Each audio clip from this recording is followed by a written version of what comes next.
Okay, so when last we left the party off, Dixie was about to offer up a day of her life into the control of Githa, but first she and the party wanted to create some questions to find some problems that they could ask Githa's advice on before offering up that day of servitude. Did the party spend the past week looking into and creating these questions? Nope. Did not think so. I'm just not I didn't think of some stuff, but in the end of the day, it's like not things that Jerry would go through. So unless Dixie, you have like specific questions. I've been really sick myself, so yay. Yep. But yeah, I assume that what Dixie would want to ask is like, do you have any plans on doing anything nefarious with the body? Do you plan on specifically using the ring? Do you plan on using the time that's available to you to like? Yeah, which as Githa has already explained to you, no, she has no such plans. Yeah, I'm just like, I don't think there's anything else that we could go through, but might be wrong. So why is there an elemental like in the middle of the map? That is for the other campaign. You can just ignore that. Ah, okay. Are the items finished yet? The ones we all put on? I will say, sure, you can get access to those items if you have memory of what they are. I believe you already subtracted the gold coins at the time. Yep.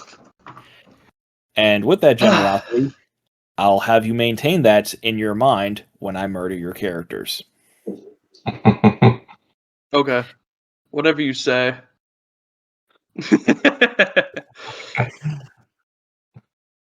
I mean, given that you have a track record of having characters that end up dead pretty frequently in this campaign. Oh, whatever. So, God forbid a man die in every campaign he's in. I mean, this one specifically, like, you put in your backstory that you were dead, then you died again. It feels like it's just a matter of time before, like, death takes you again. So, Charlie, does Dixie have... Is Dixie ready to have Githa go into her ear? Is the party ready to deal with these situations? I don't know why, but I'm also having trouble with Foundry right now. Cannot get it to load. Well, while you deal that, I think we should think of some questions as quickly as possible. So specifically, in order for fixing the issue, the first one would be what is the best course of action for preventing the war from breaking out in DeRosa? That would be the first question to like stop the situation. Second question following that up would be how do we make sure that no civilians get hurt in the process of either leaving the stalemate as is, or what do we need to do to remove both the dragons and the threat of the it's not bugbears, it's the how are they called? The red ones. Yeah, hobgoblins. Hobgoblins. Make sure that the threat of the hobgoblins doesn't threaten civilians by just removing whatever power is in place at the moment in that town. So that would be the three questions that you would probably want to ask in order to fix whatever is going on in DeRosa. You good? Then with that, there's also the question of how do we make sure that Lysander doesn't creep up in power and like destroy town, destroy or leave Blue Harbor in a really bad state, just like he left all the previous towns in. And ideally, putting Dixie in place in his stead because of that. That's what I could think of from last time. Is there any big questions that we might want to get answered as well? We'll seem to touch base on everything we talked about last session. If there's any questions that you guys have from before that time, I'm not sure.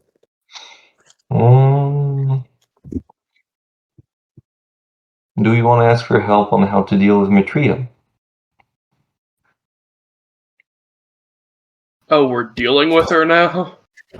Well, she technically is a rival to both of these, just because she also wants control of Blue Harbor from the Merchants Guild point of view.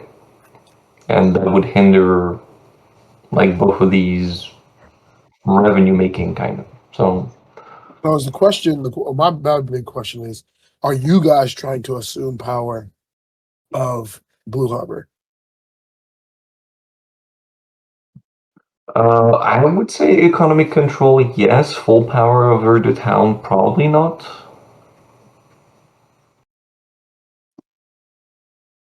Okay. So the questions I have right now is, what's the best way to stop the war? How do we make sure no civilians get hurt in the process of the war? How to remove the threat of the dragons and hobgoblins? How do we prevent Lysander's power creep? How do we replace Lysander with Dixie? And how to deal with Matria? I don't know, like, I'm still on the fence about, like, how to deal with Mitria, simply because, like, she has been a pretty good ally from the past few sessions. But then again, we've never had to confront on a business point of view. And I don't think that that lady will go down easily when it comes to letting her business go. So that's Well, like sounds kind of like we need to get rid of her.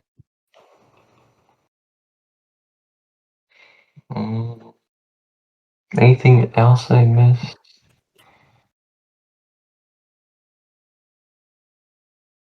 We're also still trying to rebuild Blue Harbor, so we should ask, how do we get enough money to do so, or where would we find enough money to do so? That's a good one, actually. Yeah. Like, where's the next step that we could go to get more funds to keep on funding Blue Harbor?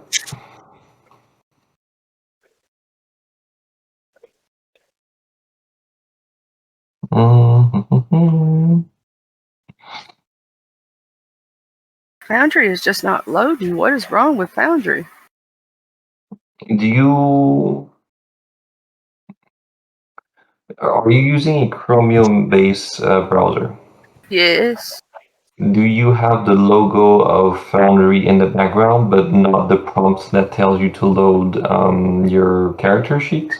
It let me load in as Charlie, but then as soon as I get to doing that, it just goes black screen, and then it says page unresponsive every single time. Mm. Mm.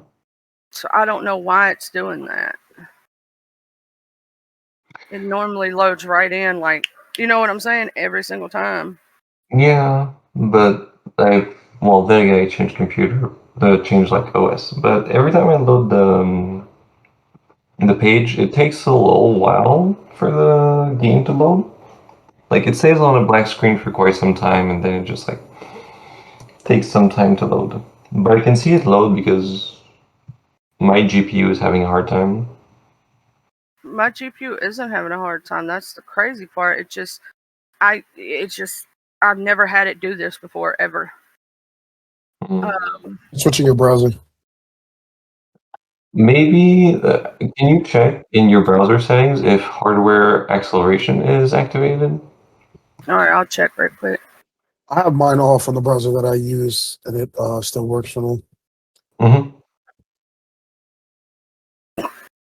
Because it's supposed to use your GPU to load stuff in your browser. If you do that, that's annoying if you're like trying to play and you have a browser open, because that means the bandwidth in your GPU is not dedicated to the game you're playing. It says use graphic acceleration when available. That's on. Am I supposed to turn that off? You can turn it off and see if it helps.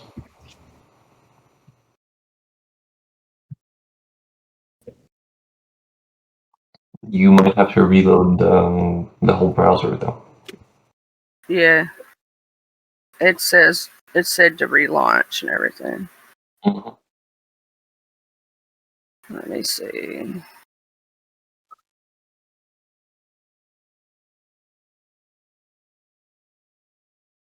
It's showing black screen still. Although it's Can you stream it? Can you start up a share screen? Yeah. Give it a second, because it should take a little bit to load, but if you just have a black screen, that means it's loading the assets. So Eric, are we gonna have to wait to sell the rare items for full price, or just the Oh, super rare? there it went. Yeah, I had to turn off the acceleration. Mm-hmm. So just if you can give me a list of the rarity, then I'll just run them through Wilshire, and then he will get you the best price possible for them, depending on rolls. Yeah. So we had 6 uncommon, at least for the Gorgon stuff. Then I think 3 more uncommon for the Yeti hides. We have 2 uncommon ogre hands. I'll have to check what the Zorns are, but we have at least 2 rare from the Death Claws.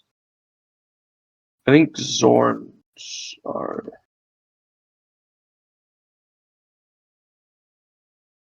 I got the eyes and tooth. So Stone Cleaver.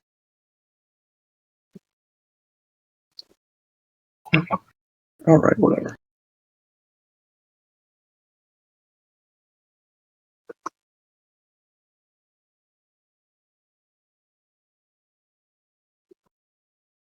Treasure Compass is rare.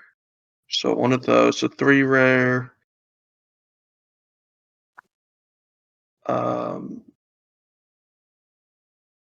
Plus another 4 rare. So that's 7 rare total, and then 1 very rare from the Oni Heart. Gotcha. So that's 11 uncommon, 7 rare, and 1 very rare. Yes. Okay.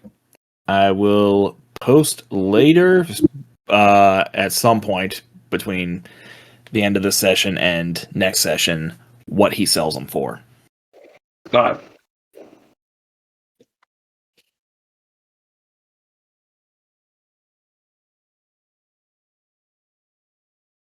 Charlie, did you have a different browser that you could try using? Oh, I finally got it up. The turning off the accelerated resolution thing worked. Good.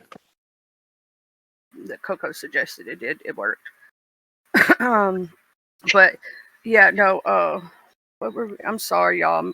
I'm kind of a little out of it this morning. I'm, still. It's fine. We understand. Sickness. We were the questions. Okay, so we're gonna start. Are we gonna start by going to start the thing with Gifa and then go over to the hobgoblins, and then are we going to Lysander to do the where y'all were talking about y'all wanted to kind of make him go do the thing with the peoples? Basically, we're gonna ask Githa questions about what is the best course of action for every situation, and based off of her answer, we'll see what's the first thing we need to do. But in the end of the day, we're just gonna ask a bunch of questions now, and once we have all of our questions answered, then we will set out. Okay. So I'm ready to sign the deal so that everybody can ask their questions. And basically, as you ask me the question, I ask it though. So, So it's already pre-set up, so the DM doesn't have to worry about that. He can just answer the questions for the recording's sake and for everybody's sake. It's as if I'm asking them even when they ask them, if that makes sense, because I'm gonna repeat what they say. Okay. Ready? No, easier. So did you want to ask Githa first, or just have her stick her finger in your ear?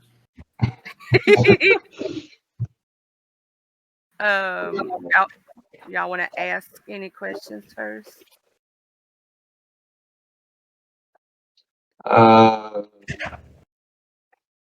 like it's questioned before she starts the deal. That's correct. That's up to you. She could just dive right in and ask the questions afterwards, or ignore the question, just follow Githa blindly.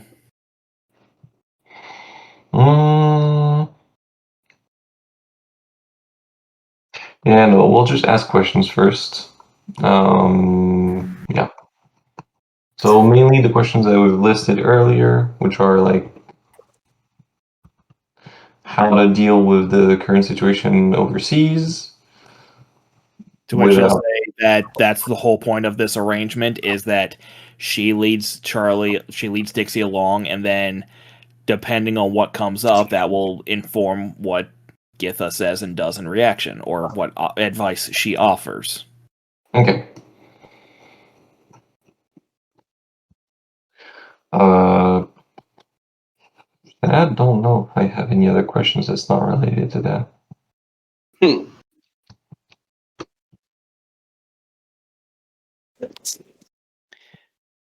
Githa stretching out her bony finger. Yeah, no, all good. Okay. Hope the ear get the. Okay. Githa sticks her finger into Dixie's ear. It's every bit as painful as you might think. She pulls out a glob of something and rubs it on her gums. Testing, testing, do you hear me? Which you do. You hear her voice ringing inside your skull. I hear you just fine, Miss Githa. She took your brain fluids. You and her brain juice. Like a little bit of brain juice. Alright, so the first thing you wanted is to prevent the war between the Blue Dragons and the Hobgoblins? Go. Shoo. Out to Bluejean with ya. Right towards the northern capital. We got to go to Blue John, everyone. Alright, let's go. Alright. I'll say that you're able to make use of the Helm of Teleportation. And you are able to make your way to the Bluejean capital. She is able to offer advice on negotiating your way past the guards. And then you are sat in front of the warlord, Glagnok. He asks what you're doing here. And Githa, and this is where we come down to Charlie's decisions as to whether or not she wants to repeat verbatim what Githa says, alter it or whatever. We've come to talk to you about the territory that the Blue Dragons have taken, and try to convince you not to take them back, to take them as a small price to pay, something that you could get back at a later date, but in the meantime, we're here to offer you some information to keep you from losing everything. Yeah, I technically want to repeat it verbatim. Okay, so you repeat that part verbatim. The thing is that there is a hobgoblin by the name of Alzarad, who's coming here with information that shows that the hobgoblins were not created by Maglubiot, but are actually Fae.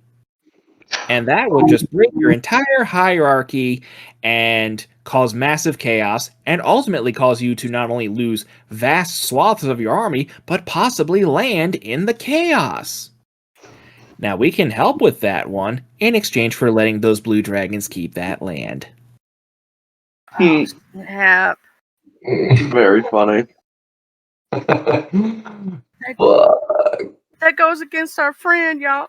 I'm not saying that in game. I'm saying that above game. Who's our friend? So, okay, a little bit of backstory on what happened. Basically, in the previous mission, so no, let's backtrack more.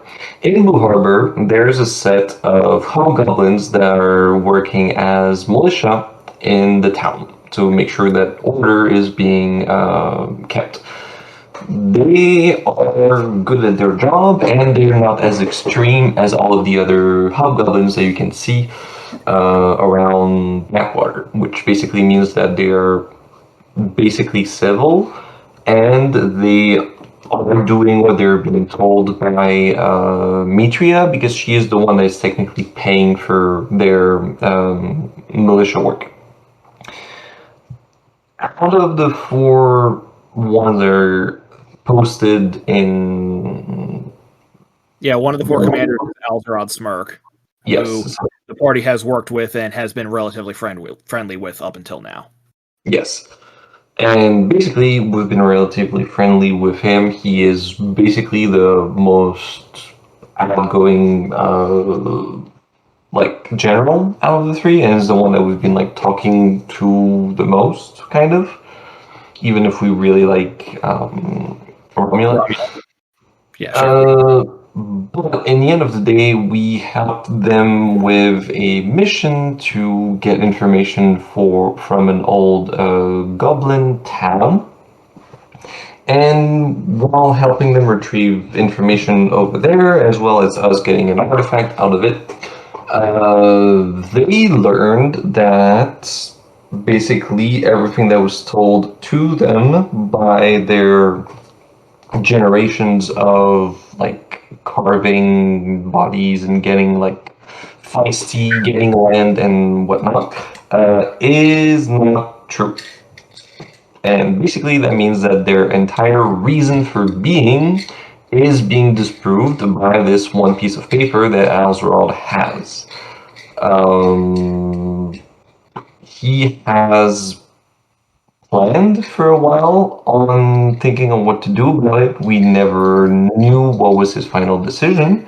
And now with the information that just got dropped, we know that he wants to fuck up the entire Blue Jean's Nation. system. Yeah. Which, honestly, in the long run is a better thing for us.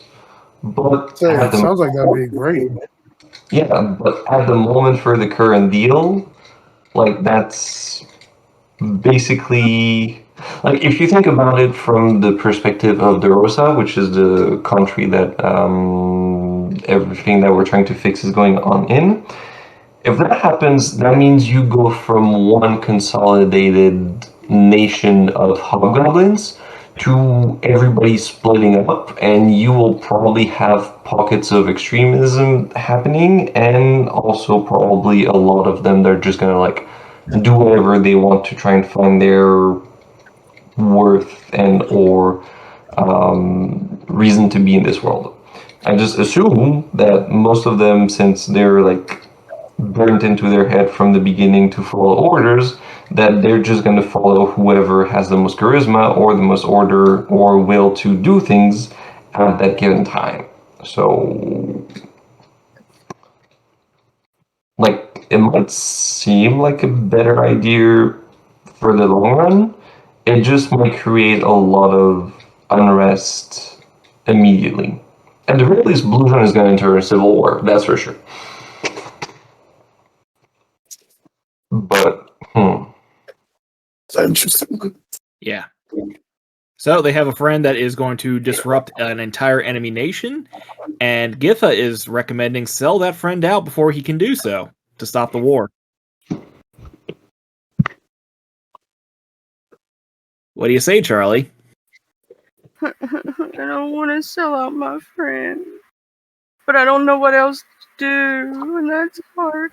I mean, you can just stop the conversation, say, sorry, whoever we have in front of us, I need a timeout, and then talk to Githa.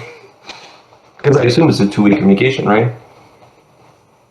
So she's getting the information. You don't know necessarily if Githa can hear. Fuck. Should have said this straight beforehand. Yep. Well, that's up to you, Charlie. We have two options. It's either we go to war or we do this. Also, the Hobgoblin Warlord is getting very impatient and wondering why you're stalling. I'm trying to think. I don't want to sell it our friend. So it sounds like we're going to war then.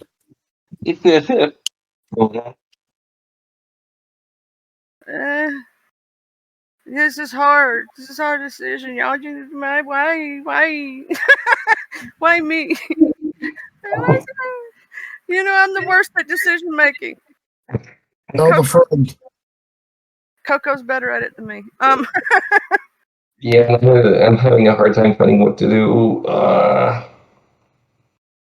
This one right here is like, if we sell our friend, I mean, we can still intercept him later down the line, saying that we currently have a deal with the.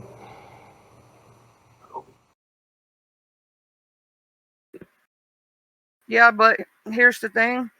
If we even telling him like he's trying to help all the hobgoblins, you know what I'm saying? And this is going to hinder his progress. And they may actually try to kill him. That's Yeah. We don't have to tell him who's doing it. All he said was someone. Do we have to tell him who? That's up to you. Getha is offering the advice. So I kind of want to reword that to where we've heard about the situation, right? And we would take care of it ourselves. Kind of reword a little bit, not give out the name to him of the person. I don't know how to work, like. So basically, you just say that you heard that there is a figure who is going to be disrupting it. You just tell him everything Getha said. You just don't drop Alzrod's name. Yeah, I don't want to drop Okay. Alzrod's name. You do so, and now he demands evidence of this. He wants to know who is this figure that is going to be disrupting the hierarchy of Blue John, and how is this figure going to do this? To which Getha says, just offer up Alzarod's name. The name. Tell him the name of the person. Tell him the name of the scroll. Isn't it? You're willing to offer up your life for all of these people, so one life is less valuable than an entire nation, right? He'll understand. He's a good person, isn't it? Wouldn't a good person want to sacrifice himself to save countless innocent lives? And if he's not that good of a person in the first place now, is he? Get this girl bossing right now. Mm-hmm. Girl bossing too hard. Because she knows that I also would not like any loves lost. Yeah, it's almost as if she knows how to manipulate people. Damn it. I can't ask her how would I show proof without showing a name. Oh, I could say I heard about the scroll. Yeah. And that we would try to look more into the scroll and take care of the situation for him, so he doesn't have to even deal with it because it's beneath him. He's such a busy leader and all.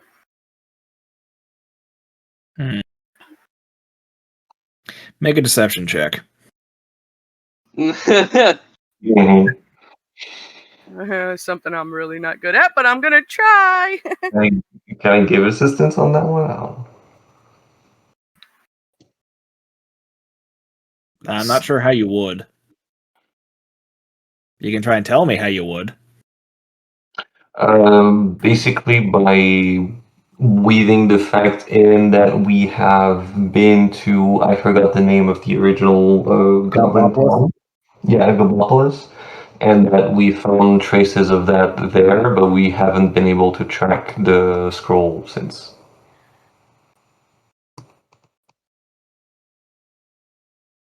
How would you have found traces of this?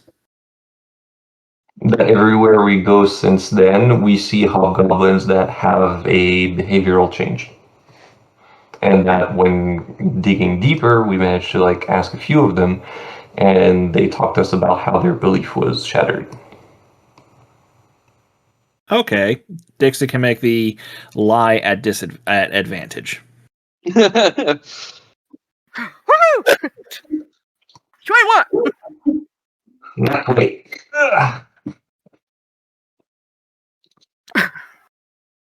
Right. This object that is causing this descent. I want you to find who is doing it, and I want you to bring the artifact to me. I agree. We're bringing the artifact to you.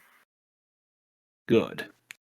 And although I will be fine with you killing the person who's doing this, I would prefer that person be brought to me alive. We'll see what we can do once we encounter said person. Good. I will say that you have exactly 1 month to do this. If they are not brought to me in that time, then, depending on how things shake out, if my people are starting to cause dissent, I will take a coalition of my men to hunt you down for wasting my time. However, if this turns out to be just a ruse, then I will absolutely be going to war.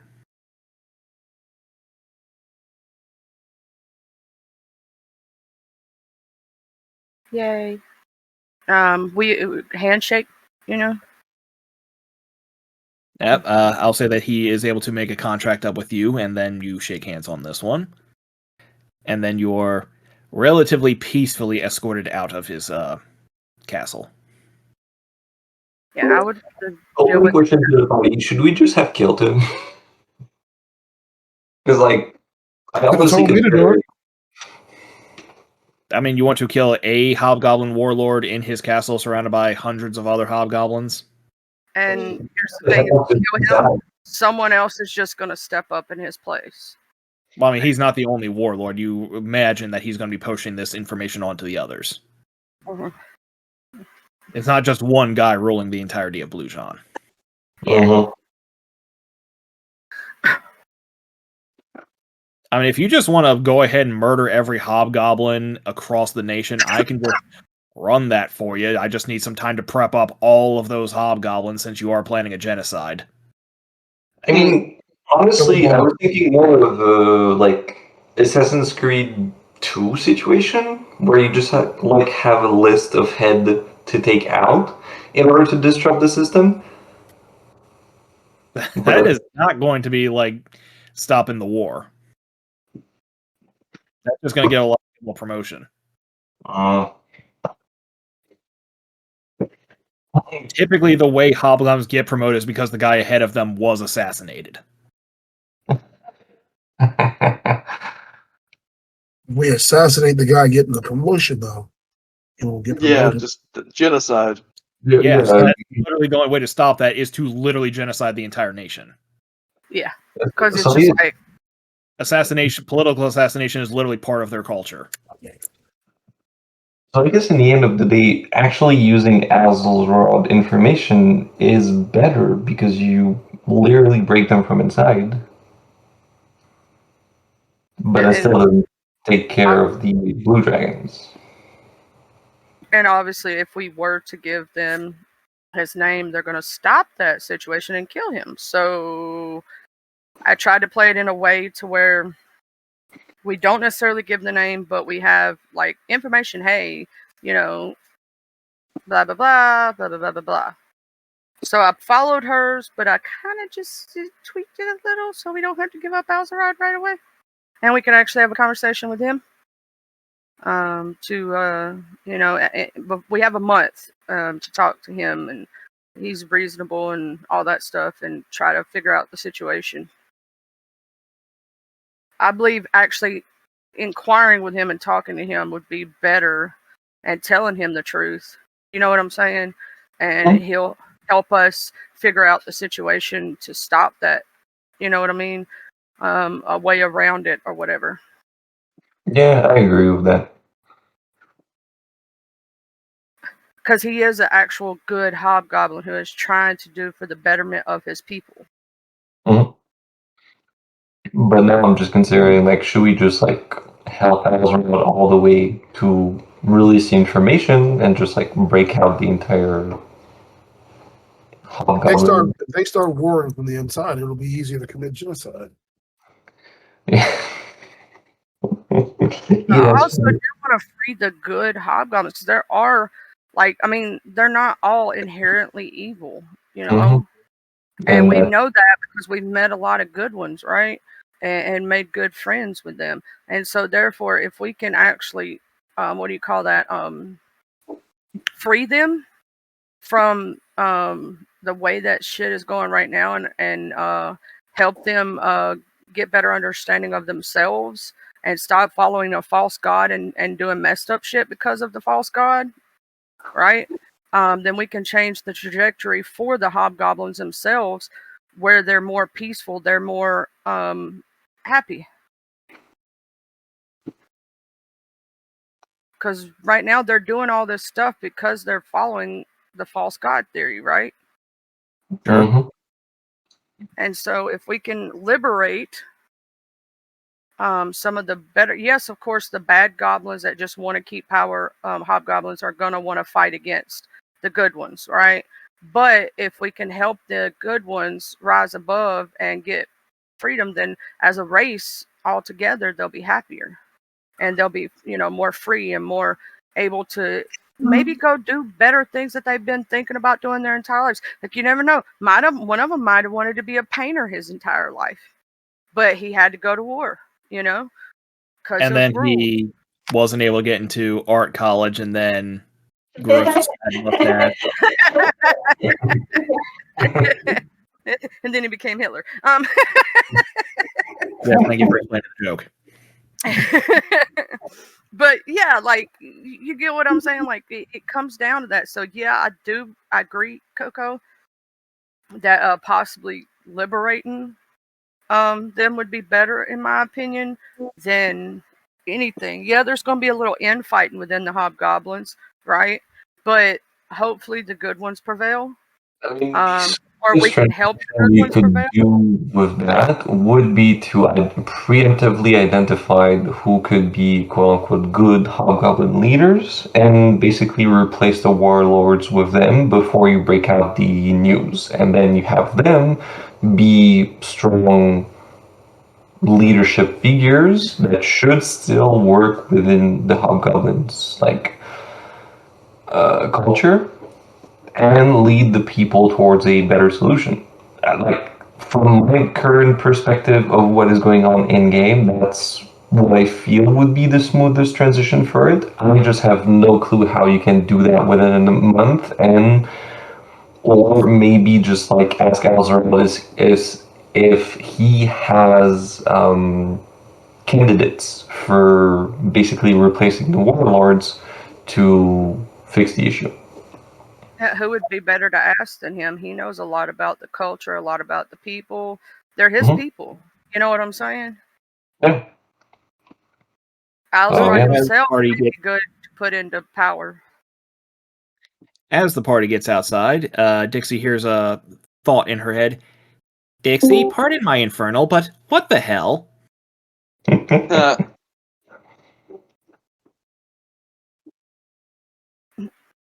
Nobody's.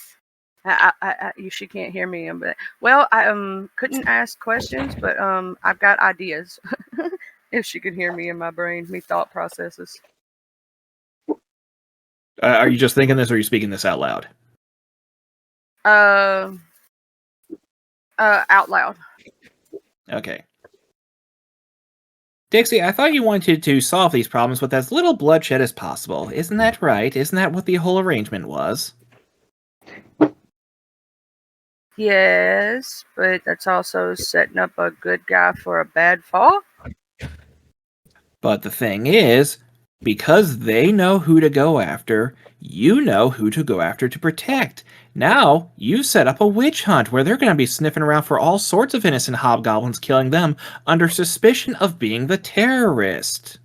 You have unnecessarily created bloodshed. I told you to give him up.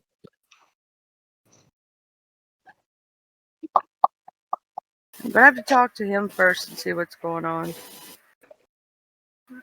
Couldn't just give Okay. him up. Oh, I'm sorry, Miss Githa. It's okay, dearie. I understand. That's why you leave the thinking to me, because thinking is hard. And I leave the things to you that you're good at. Killing, looting, talking things out with irredeemable monsters while you don't say anything to your friends because you're too busy plotting the downfall of potential allies.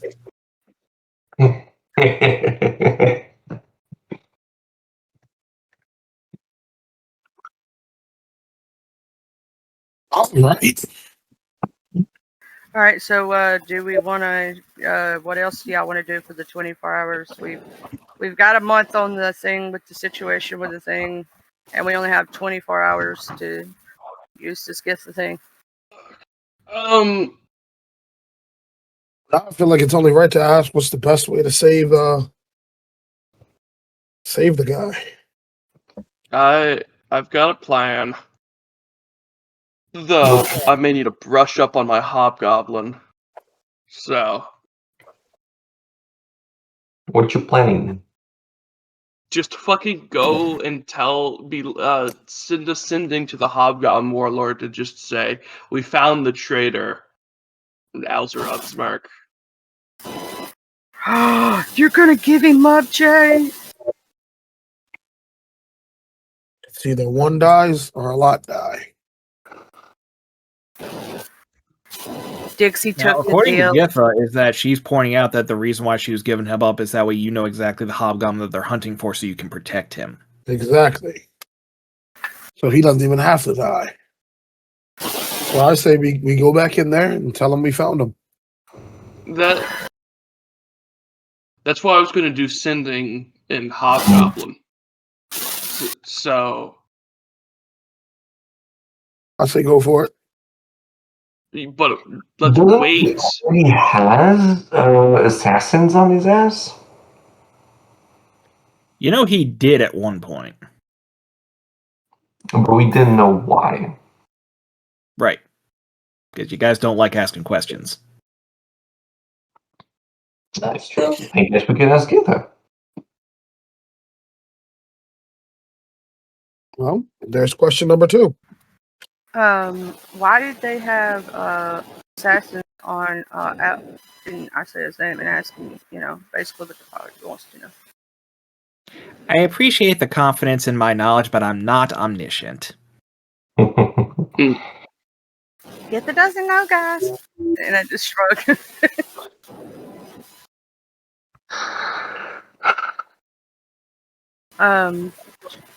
Do y'all want to go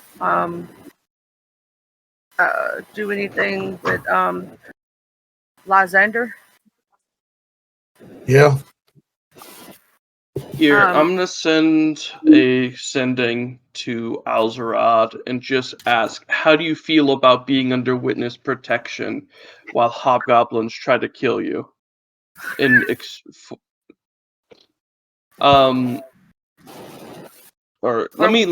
Okay.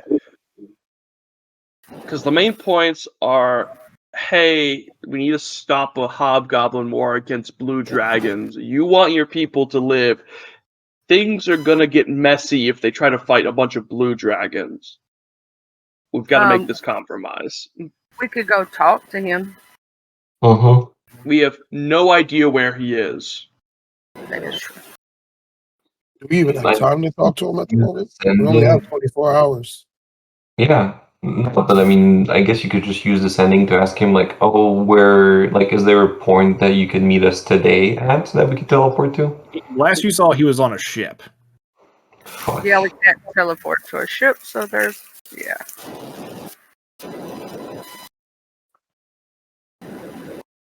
That would be a lot of sending. And sending is 25 words, right? Yeah. Fuck. I have sending in so today.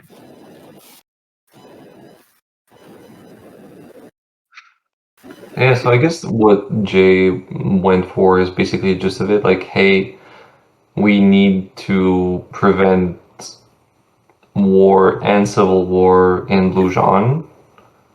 That's 10. We need to give you up as a scapegoat. That's 19. Are you okay with that? That's 24. Instead of asking, are you okay with that? Just say, we will protect you. Yeah, I was just going to say. Because I'm not going to lie, we're going to have to do it regardless if he's okay with it or not. So there's no point in asking him. We will protect you is also 24 words, so that fits in one sending. takes a while before you get a response. Well, Curdy may give a different response. I'm thinking about it. Okay. So you don't want to use that first sentence?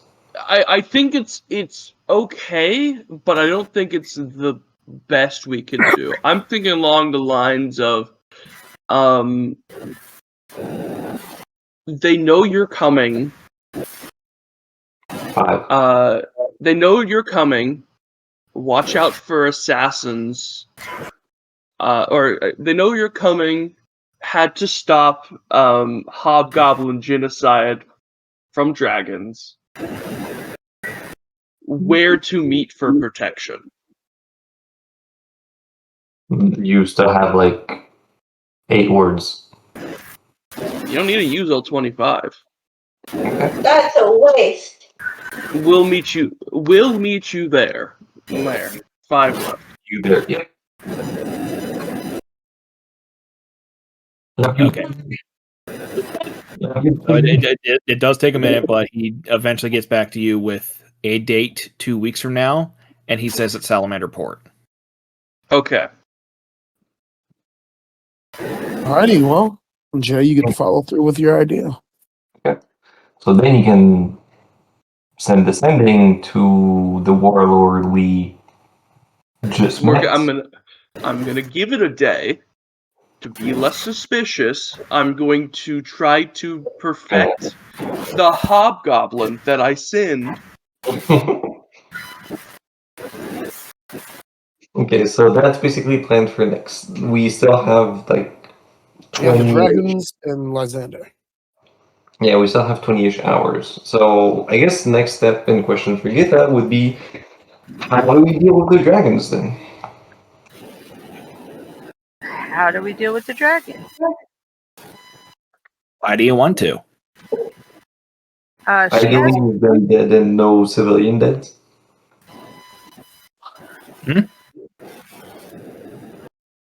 I said ideally with the dragons dead and with no civilians dead.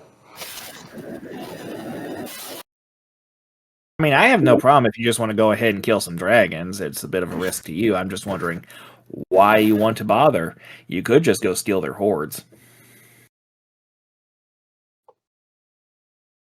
True! Give them my goat! how would we steal their hordes?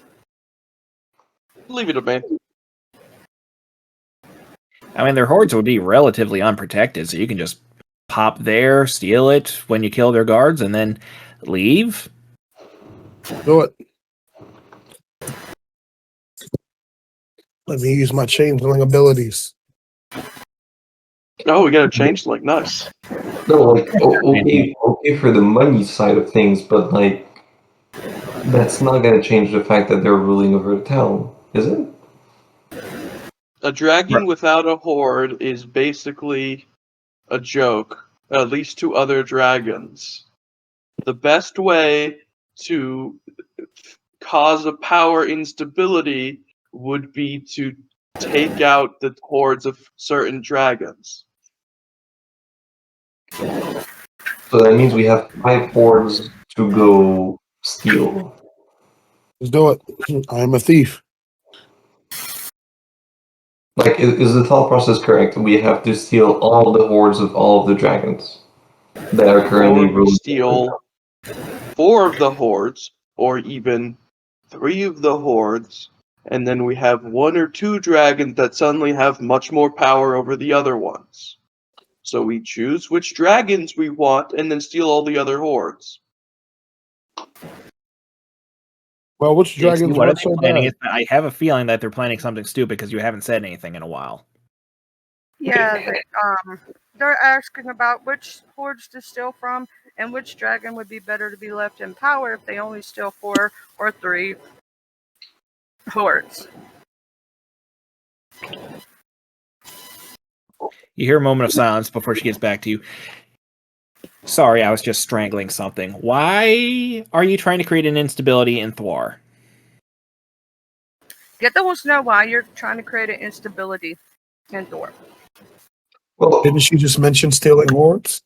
Yes. You just mentioned stealing hordes, and that was linked to making sure that the dragons in Thor are not ruling there anymore. So I didn't maybe, say shit about them not rolling anymore. I thought you just wanted money. well, we do, but I mean, we also have a keep nearby, so we would like Thor to stand. You have a keep nearby, so what? We would like Thor to stand and not That keeps be. kind of whatever at this point, honestly.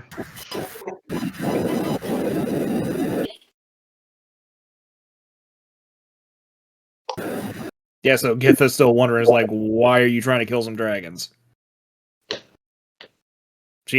From her perspective, she has no reason to like change the hierarchy of the fact that there's just 5 dragons fighting for control over the city. Because the idea was to leave the control of the city to the people of the city. And Githa will remind you that doing so means that they're going to get taken by hobgoblins. Which is why we've been trying to take care of that whole situation. And we're back to square one. So pretty much what's happening is we're going around in circles. We Yeah. have to make a decision to where we have to make a move. We can't just sit back and play passive the whole time. We have to do something. Somebody you? either has to get. Do we? Yeah, I was about to say we don't necessarily have to do anything. Yeah, Do we because get- currently no one's going to war. As long as you can offer up, either you offer up the artifact and the hobgoblin to the warlord, or you just help Alzrod like create the instability in Blue John. Either way, no war is going to happen between the hobgoblins and blue dragons. Mhm. So we just help Azeroth steal the dragon's hordes to get money out of it and leave Thor as is. I don't know why you're factoring Alzrod in, but sure. Yeah, I was about to say. Yeah, no, we can just steal it for ourselves, you know.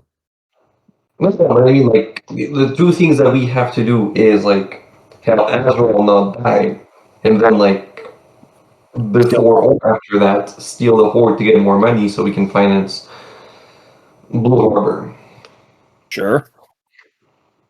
But if they found out that a hobgoblin stole from them, it's gonna be war all over again. What? No.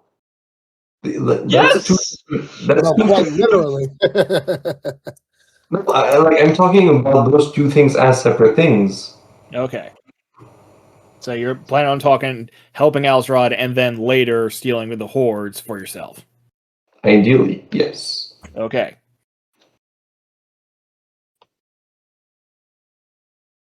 So we're done with the blue dragons for now. Yes. Yes. Next is Lysander then.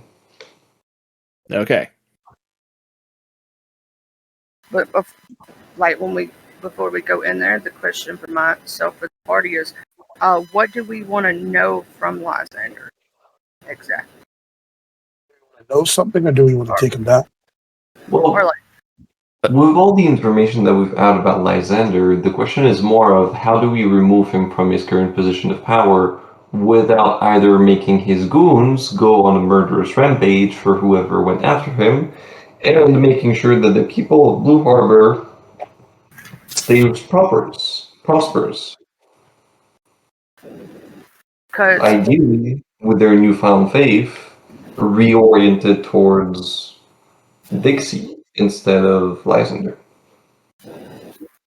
so we ask it though, what should we, how should we go about doing this with Lysander, so that if maybe we shouldn't, maybe it's not a thing of going to Lysander himself, maybe it's doing something else, but talking to somebody else or doing something else that get the nose to start the situation and help with it, because she wants Lysander out of power just as much as we do.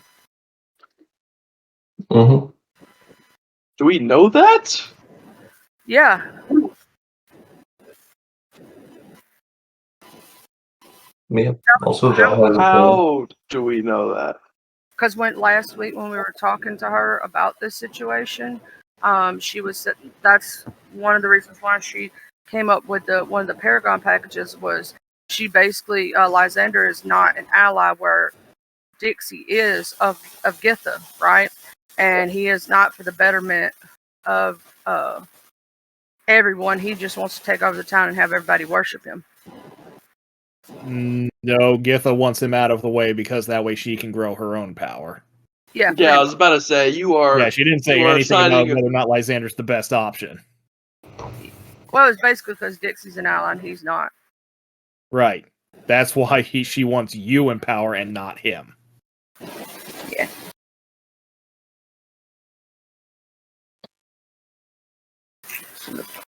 So, party's asking, how do they deal with Lysander, right? Yeah. Okay, dearie, get out a pen and paper, because this is going to take a few steps, and I know you have trouble following directions.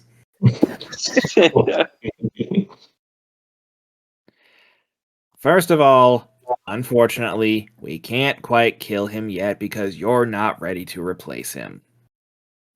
You're going to need minimum 2 more levels. 3's preferable, though.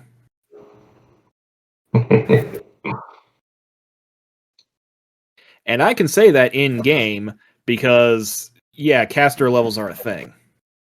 Mhm. Okay. I'm writing down. Okay, and I can actually lead you guys and guide you along the path so you guys gain those levels just a little bit quicker.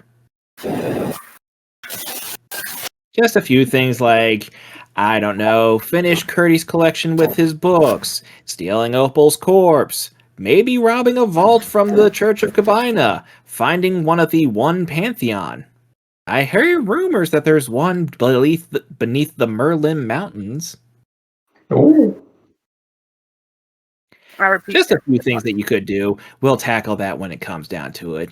But in the meantime, once you're about 2 or 3 levels higher, when you're about at least on his level, then we kill Lysander. And we have to make that look like an accident. We have to make sure that you don't get blamed for it. I have a few ideas for that. We could summon a powerful demon into the city. We could create a null attack and have him just unfortunately get caught up in the bloodshed and he falls. I happen to know that there's a special assassin in the Shadowfell that we could look into. Hmm. But anyway, after he's dead. No, that's not Vinaigrette. That's someone else. You're not gonna be able to hire Vinaigrette to do this. Huh? No, you said the one. You said the one of them that was in the Merlin Mountains. Yeah, Mhm. she's talking about something under the Merlin Mountains. Vinaigrette is on the top. Okay. No.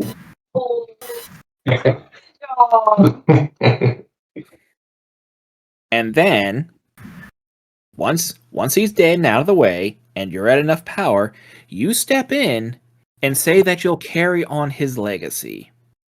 Sure, they'll still worship his image, but they'll be following your words because they think that your words are his words. Because you were his prime disciple. You're just carrying on what he was going to do.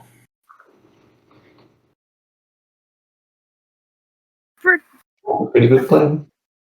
Pretty good plan. Thank you, I try. So now other questions remaining would be how do we go about stealing the hordes and how do we ensure Alzerod's safety throughout the entire thing? Well, I can only help so much with that right now. 'Cause for helping Alzerod, that's about 2 weeks away. Who knows what the Hobgoblins are going to plan in the meantime? Again, I'm not omniscient. If you want to re-up this deal again at that later time, I can do it in exchange for another day.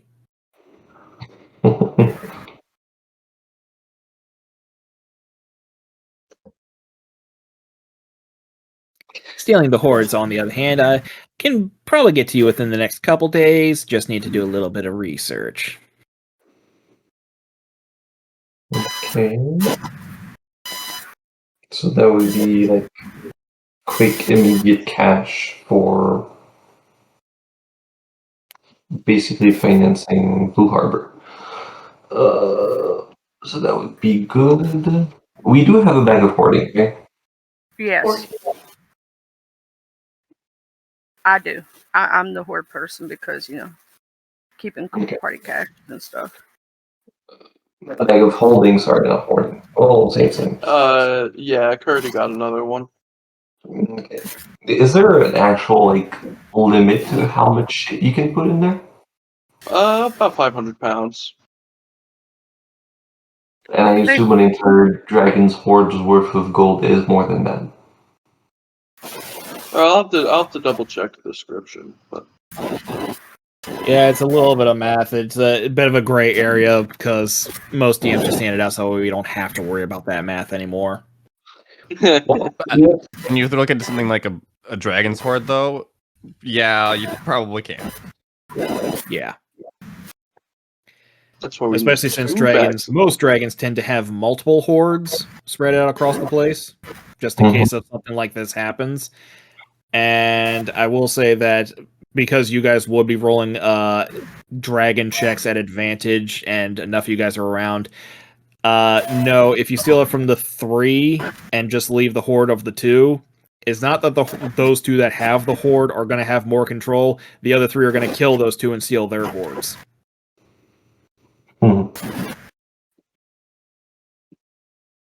So, I mean, you're still reducing the amount of dragons by 2 by doing that, and I feel like 3 young dragons is pretty. I feel like we can take that on. Okay, True. what we could do is we can make sure that we have maximum charge teleportations. We can go in there with 2 bags, fill them. I can teleport out, empty them, teleport back in, and refill them again. Second question. How many bags of holding would we need in order to fill that? I think either 2 bags of holding or even a portable hole would just cover it. Okay. So we don't need to go hunt for more bags of holdings. Yeah, in fact, I can possibly, with a little bit of research again on my part, divination takes a little bit of time. I can possibly point you in the direction of where you might find a portable hole. There's a couple out there, I'm sure. That would actually be a good addition to the list. Okay. So is that all the things we need to take care of? As far as I know, yeah, for right now. Okay. So I guess now we just ask questions about pointers on how to level up fast. So I mean, I vote we go get my books. yeah.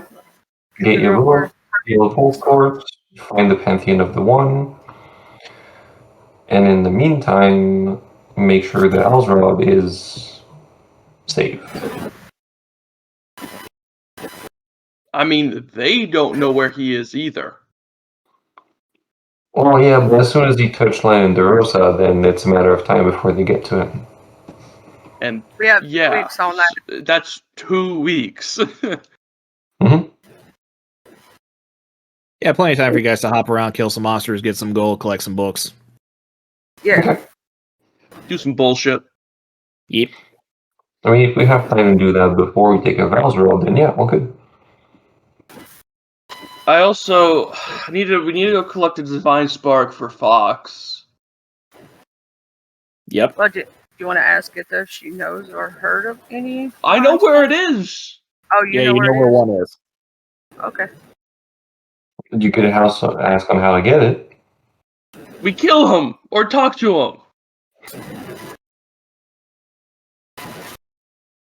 I mean, I could, again, do some research and get back to you on that one. Depends on what your priority is. In the meantime, I would imagine Opal Atmosphere might have one. You could go steal his corpse. really You know. wants us to steal Opal's corpse. It has been on the backlog for so Because the fucking. DM wants Steel Ball Run, god damn it. Yes. You got your fucking English translation. You could be content. I want Stands in Backwater. And how would stealing Opal's body make stands? That's Steel Ball Run. Yeah, it's explained in Steel Ball Run. Watch it. It's out now. Go watch it on Netflix or something. I don't know. I saw that it took the number 2 spot on Mal. Right? Basically, get all the 3 naked dudes in the middle of the desert, kill some Nazis, and then like get shit.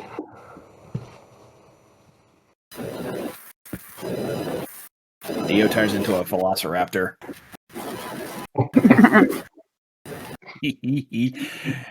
Anyway.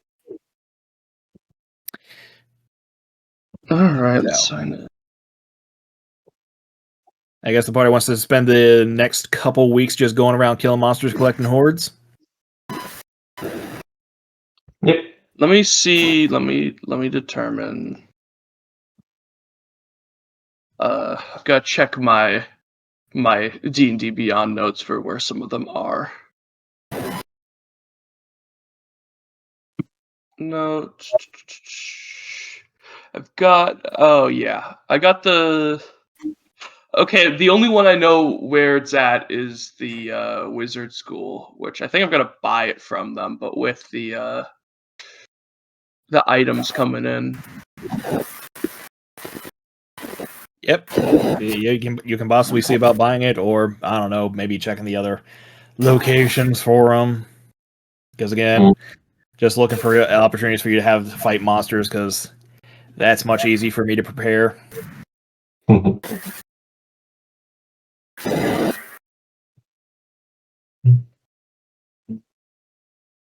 Does it I sound know like the a void? location of a hag who might have some good stuff. Been trying to point Jerry in that direction for a while now. Still hasn't gotten around to it. I understand he's busy, but still, you shouldn't keep a girl waiting. We do have to do that, yeah. I need to get my Hag Wars on. Mm-hmm. I mean, it's more of a hack extermination, but yeah. The idea is to make them fight each other. We just keep killing them instead of making them fight each other. Mm-hmm. Either works. As long as we get through.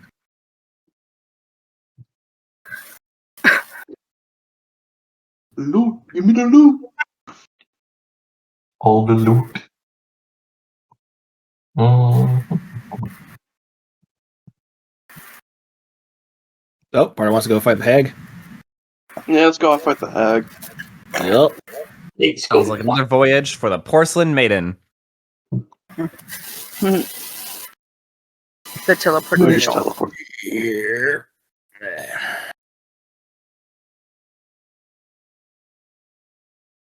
Where's Oh, Gab? I Where's remember Gab? this one. I remember. Is Yeah, it you gotta that put yourself you know? right down here in the south.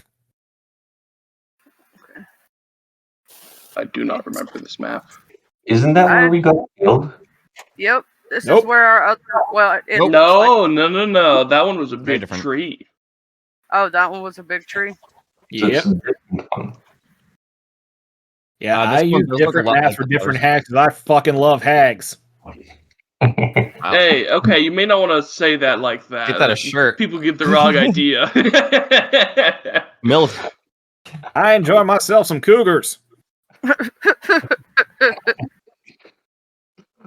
Isn't you hearing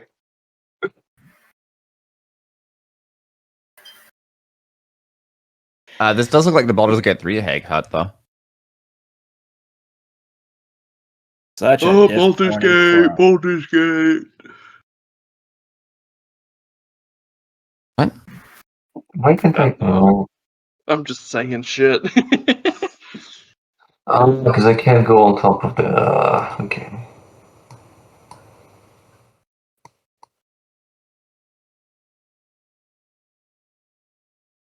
Why am I sideways? No, because The movement thing.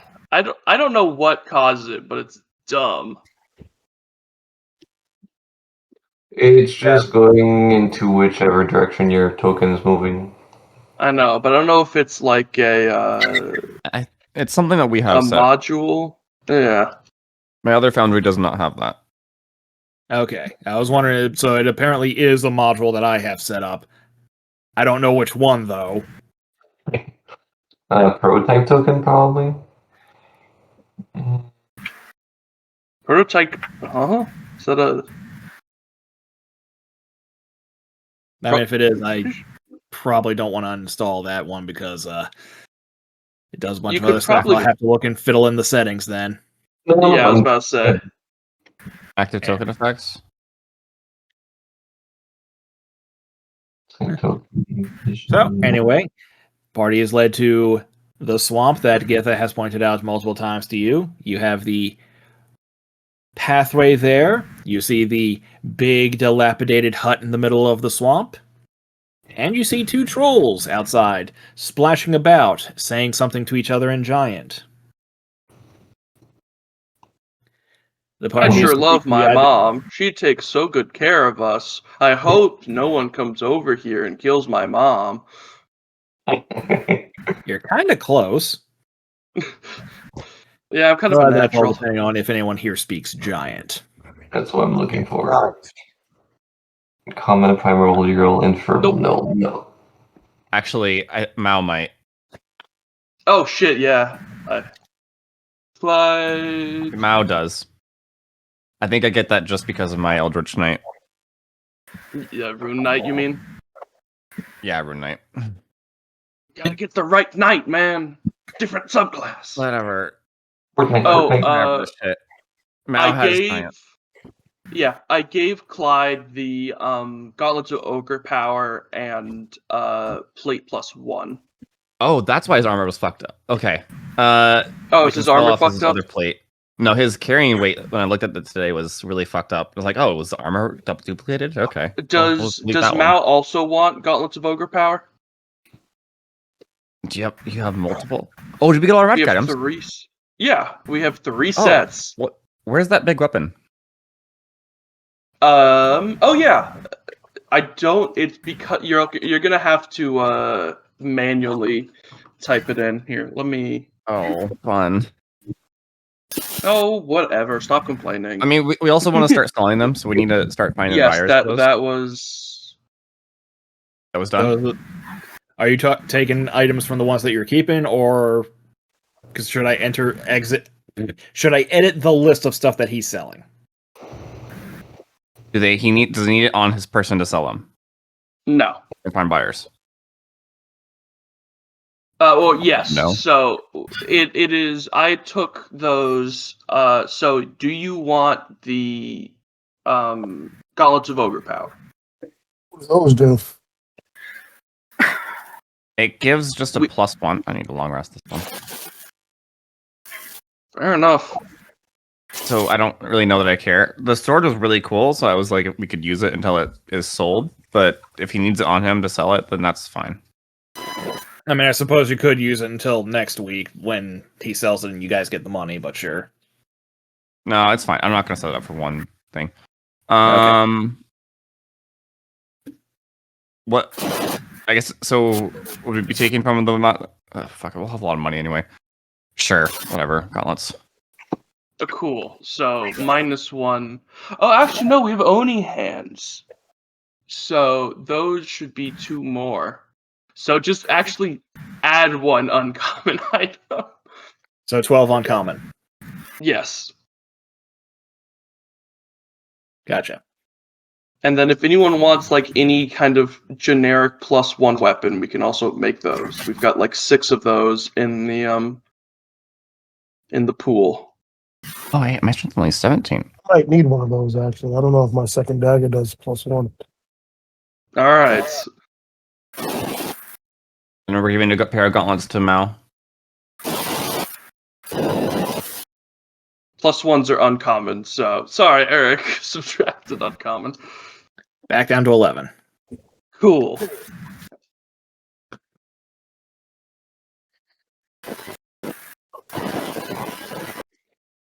So, I basically I'll give just- this opportunity to Vel to see if he wants to go and negotiate with the hag, or if we're just rolling for initiative.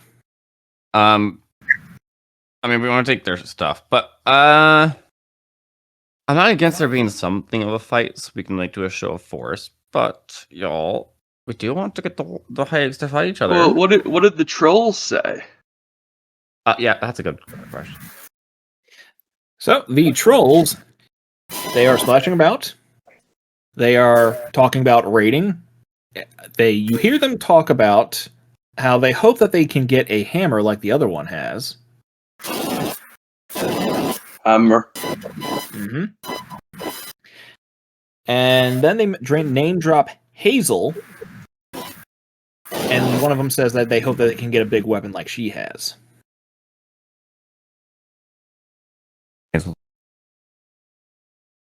This is your inner Knox. Who is Hazel? Fucking shouting across the bog. Are we supposed to know who Hazel is? I mean, you might try asking Githa. I would say that she's still around at this point, or you could just assume Hazel's another troll, possibly. Might be the name of the hag. We could ask. I'll Buff-ass hag. ask Githa who Hazel is. Oh, they're talking about Grey Hazel Stonebones. She's that anus hag. I I think replaced that's an official subtype of hag. hag.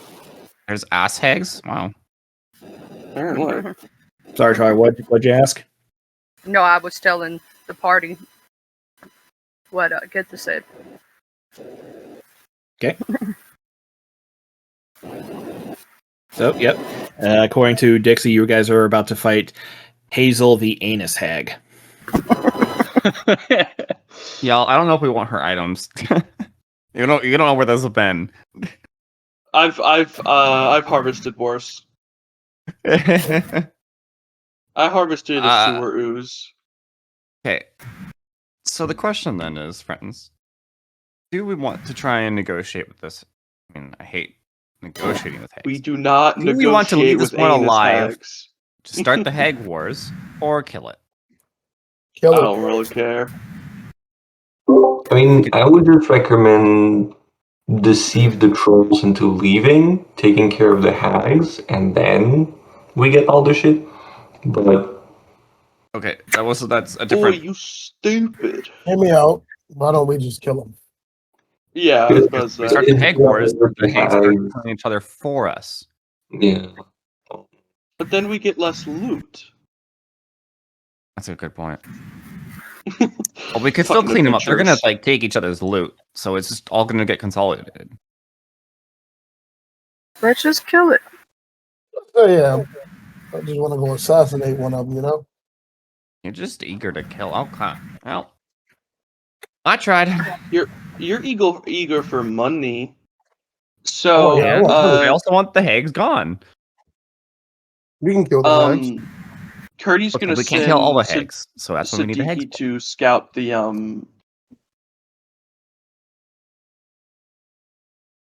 Okay. hut. Is the hag in there? That'll be a perception check with advantage, I believe. Yes, Siddiqui is. Oh god, Siddiqui's so slow. It's a big ass map. Got some giant kin in here.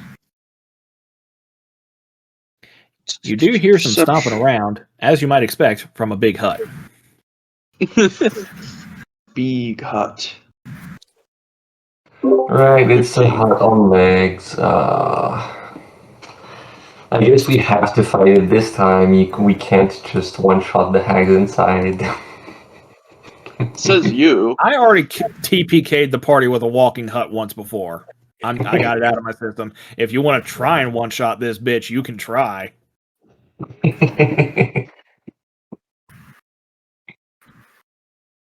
Afraid. What does he mean? How about this? What did he do? If we're He coming to our entire negotiate, party. With a what? with a house. We went after Hag, and yeah, we got TPK'd. it was I don't think I want that. another campaign. So how about this? Here's what we'll do. We'll go in to negotiate. If negotiations fall apart, you can kill the hag. And then you're already in the house. And you don't have to fight the house. Or I could cast an Eldritch Blight upon the house. I mean, you could Huh? do that either which way, but I'd rather not be outside the house when that happens. You would, well, you do not want to be inside the house when that happens, I can assure you. Okay, outside the house when it wakes up.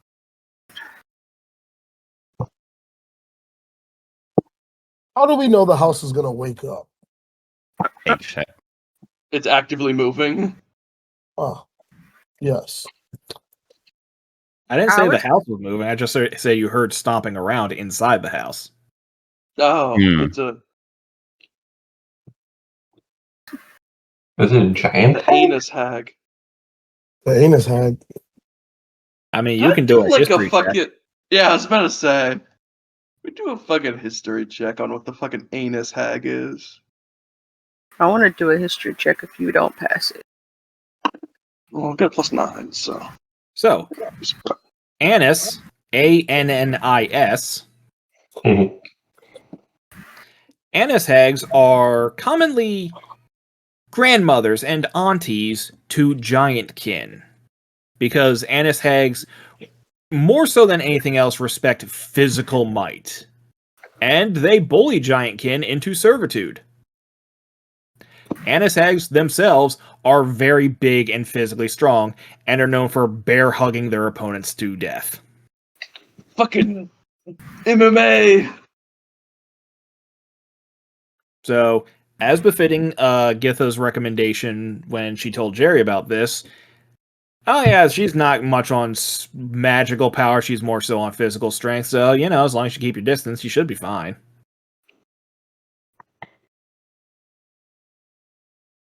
I mean, So- fireball the house. I mean, Fireball! So while y'all hit it with a fireball, can I move over in this region over here? I mean, I'll try if to we figure burn it out. the house, we might lose some items inside of it. So ideally, we just lure her out and just like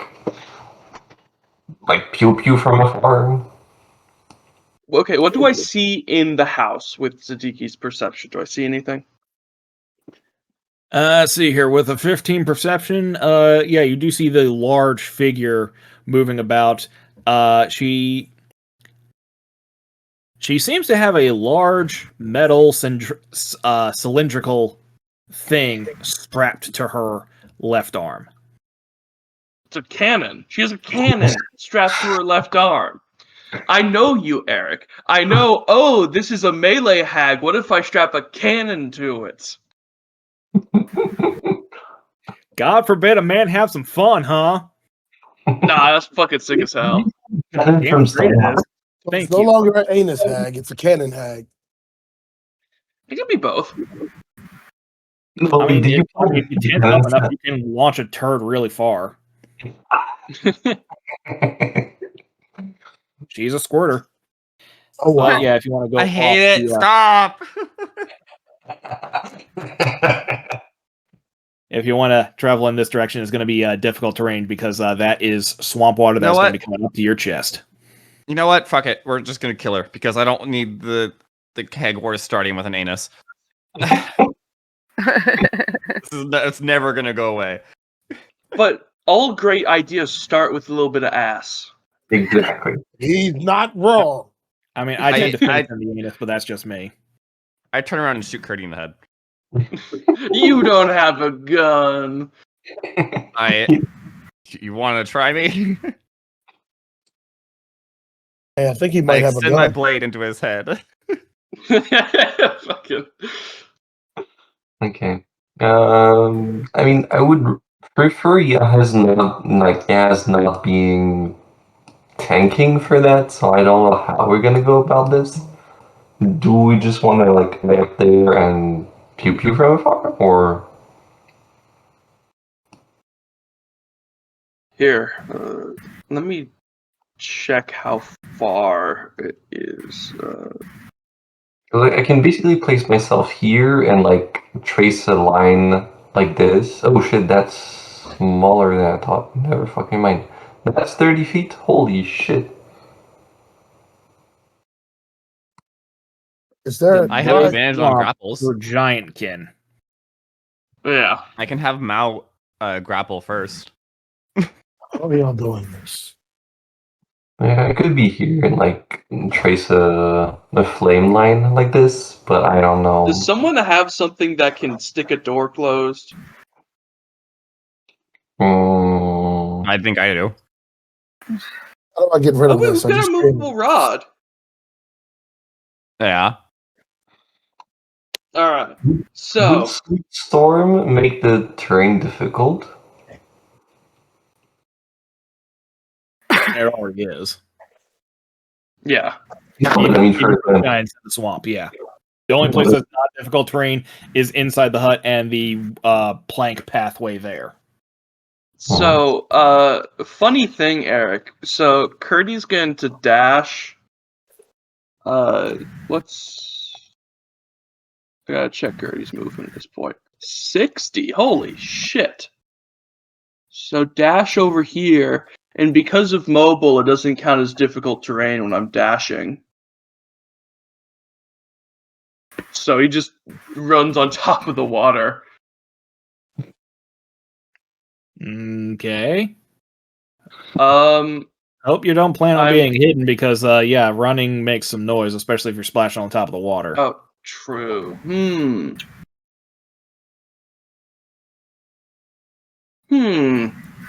didn't think this far Touch ahead, did you? spells.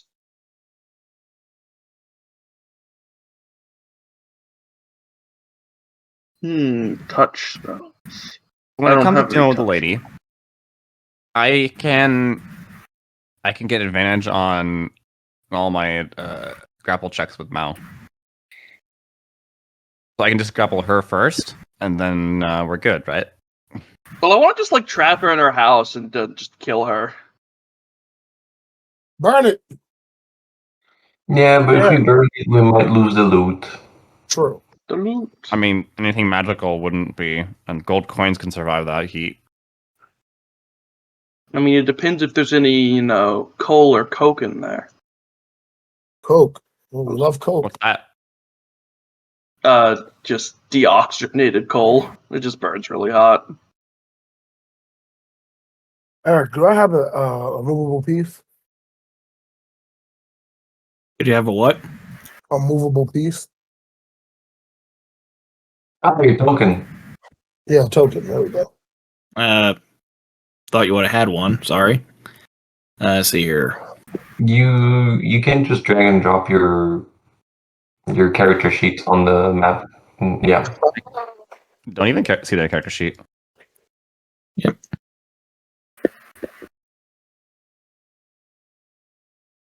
Okay, so I will There you go. not dash. I will try to sneakily get over. I need to be at least.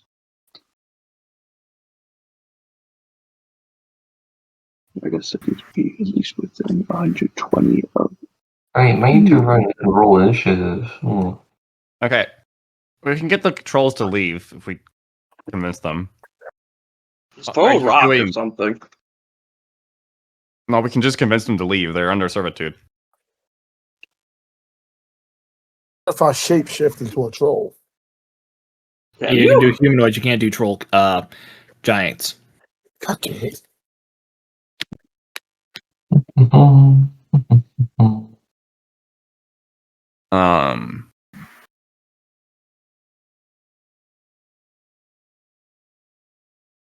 Oh, we're gonna have to kill him. Hmm.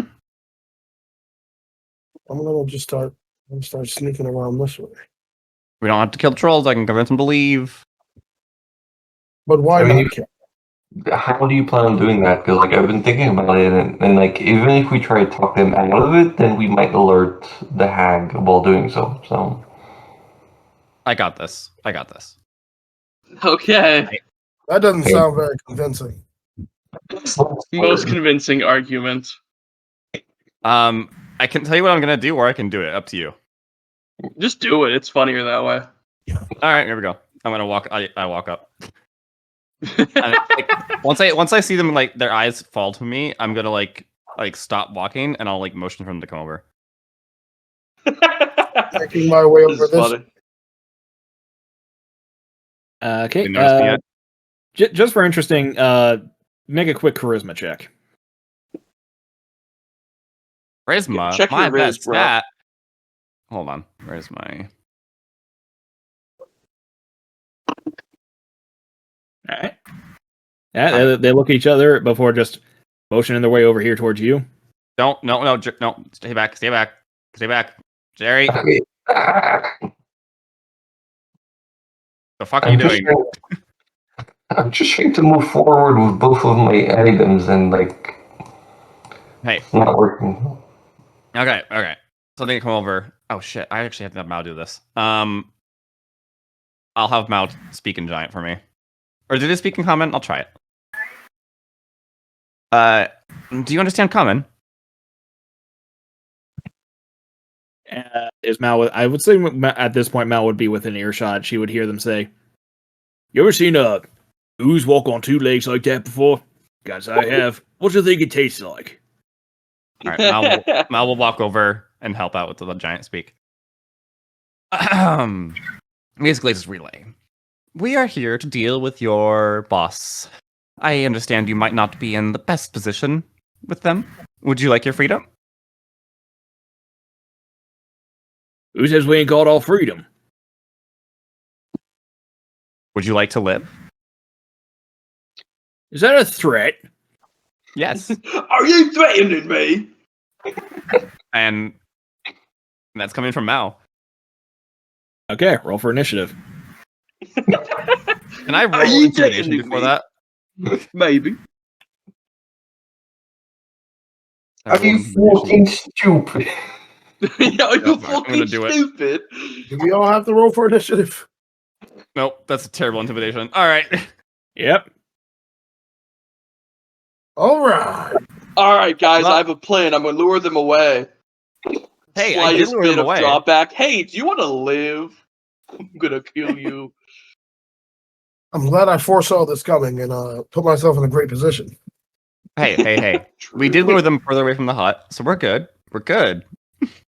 Everybody Yes, deal because him this in. party is notoriously good at being quiet. Mhm. Well, that's my whole job. Huh. You're taking care of Clyde still? I'll probably eat me something else. Because she knows I don't really eat those. Sorry about that, y'all. What does alert do again? For fuck's sake. Okay. Lol. Are you able to roll initiative? Oh, I have alert, which means I can roll initiative and add my proficiency bonus. Jay, you got Clyde. Yes, no, Yeah, I but think it there's does that Oh automatically. shit! Yeah, sorry.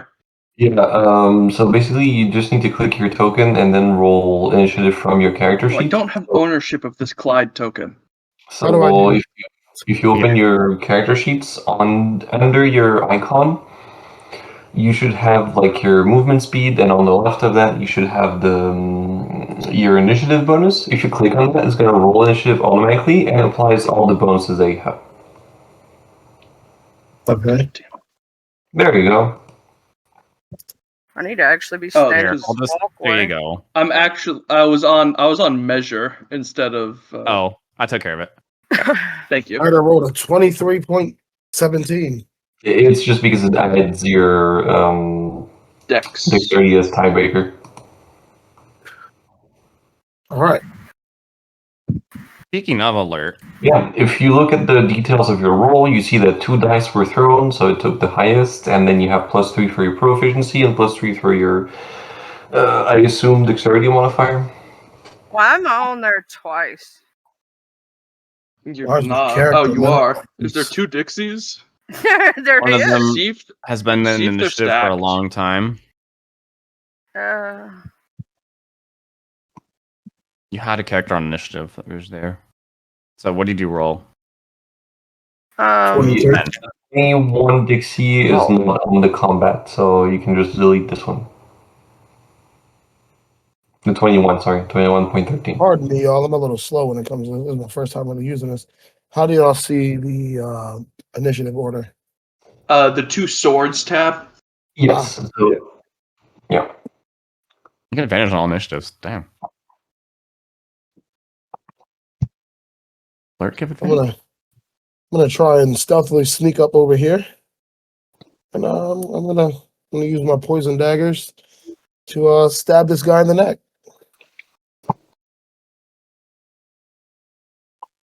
Okay. We good to go?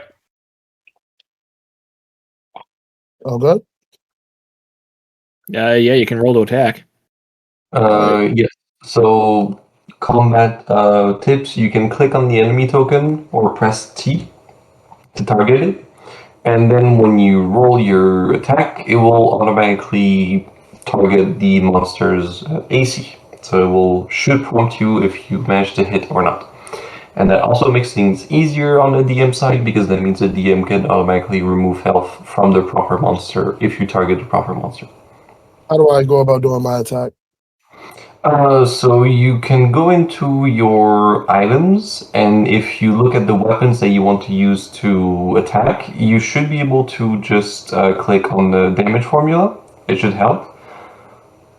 Or if you have a special attack, like a special feature, there should also be some buttons that you can click in your features. There you go. So it's the Constitution saving throw. You have targeted troll. Did it do the roll, or do I have to do that myself? It's supposed to do the roll, so I guess your dagger is not configured properly.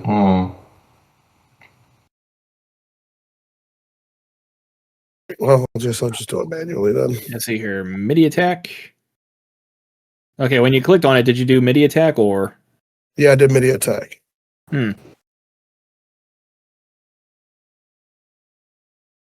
Okay, so yeah, so when I did it, it came with attack, damage, and then the DC 15 con save. All right, I'll click it again. Attack. Is it a weapon that's in your inventory, or is it a weapon that's like in the items list in the? Hold on. All right, I found it. On the chat log, do you see the other buttons now? Yes. Now you have to click attack. Yeah. Okay, yeah, I see it now. Okay. There you go. Yeah. So that roll the attack, and it should tell you if the target is passed or not. Like there should be a little tick mark next to the attack telling you if it's. It doesn't here for us, no. It didn't do it for me either. Yeah, but that's what I'm saying. The one who rolled the damage should see if it works or not. And so if the hit, then you need to go back onto the little item bubble, and where you had attack before, you should now have damage that's available.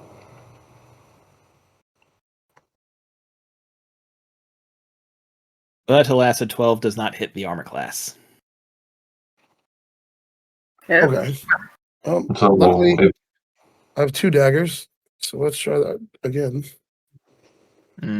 You can use your bonus action to try to make another attack. I will do that. Let's try that again. And this is Come on, also. assassin. Do I get advantage with this? Is this a sneak attack? Sneak attack does not give you advantage. You can get a sneak attack if you had advantage, which you do not. you'll just have to wait for your allies to be engaged with the enemy. Right. Yes, if an ally is within 5 feet of your target, then you would get a sneak. It would qualify for sneak attack, but it would not give you advantage. If you hide before your attack, then you would get advantage and thus sneak attack. Right. But because you decided to go sloshing through the water for a melee attack, you couldn't really hide on that. You can't hear my footsteps though, but I guess the rest of my body. Yeah. It makes sense. All right, well, I got a 19. Does that hit? A 19 hits, yes. Let's roll for damage. Now you should have the damage button right under it. And also because of the fact that you were making your first attack with your dagger of venom, that means your offhand attack with your bonus action will be with your normal dagger. So the poison effect would not apply. Oh, but no. it will still do the 5 damage. Okay. Yes, you should have the +1 dagger for your offhand. Okay. Which I can add to him real quick. Just going into the companion. Let's see, Dungeon Master's Guide, equipment. See, grabbing up his dagger. Let's see here, edit. Go into activities. See, +1. Activities.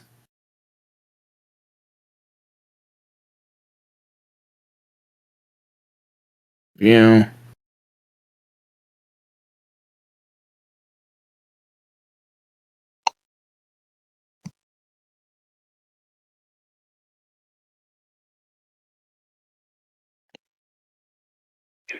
See here, edit, effect.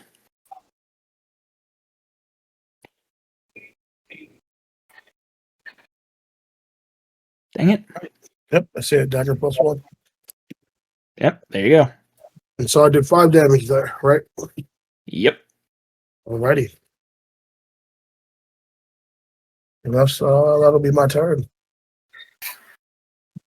Okay then. Moving on to who's next, and that'll be Charlie. I have a problem where I'm in the initiative twice. I'll delete the 10. Okay. Okay, so here we go. I gotta figure out how far I'm away from the I think I'm in I can do a certain kind. Yeah. So that one's 60 and that one's 70. Okay. Just trying to check to see how far they are. Let's see. Target him. And I'm just probably going to throw. I think I could throw a. I have to check. I think there's 120 to throw a. Please don't throw up. No, throw in a firebolt. Yeah, it's 120 foot. Attack. Normal. Let's see. 25 hits. Yep. For 15 damage. Okay. And it is fire. Fire! Good, and that will counteract its healing.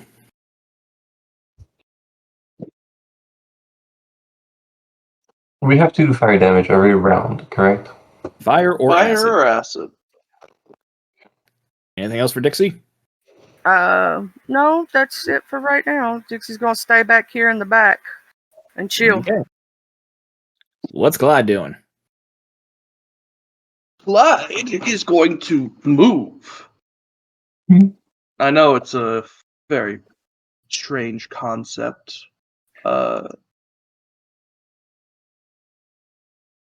So he is then going to use his action to let Jerry go here. Let me get the thing up. Field Commander. Ordered ally reaction. So Jerry can make an attack. Right now? Yep, right Yep. now. And that costs my reaction? Yes. Only one attack. Yep. So I don't think you can't cast a spell. I think would he be able to cast a cantrip? Yeah, that's what I was going to say. If I can cast a cantrip, that would be great. But I mean, if it Okay. specifically says he can't cast a spell, then he can't cast a cantrip. Attack, one attack only, dash, disengage, jaw, yeah, I guess it's not a magic action, so. It doesn't say that you can't do it's spell. just one attack, but like the magic attack, it's like a ranged magic attack is still an attack action. Alright. Am I wrong? I mean, yeah, so the thing is Samurai's 2014 rolls and the use magic action was a 2024 thing. So if it just says that he can make an attack and it doesn't specifically say it can't be a spell, then yeah, he can do a cantrip. Alright. Okay, then Firebolt it is. I'm going to target the other one just because it didn't took fire damage yet. Okay. Normal 13 hits. Miss. Well, that's it. Yep. Did that consume my reaction? Yep. Okay.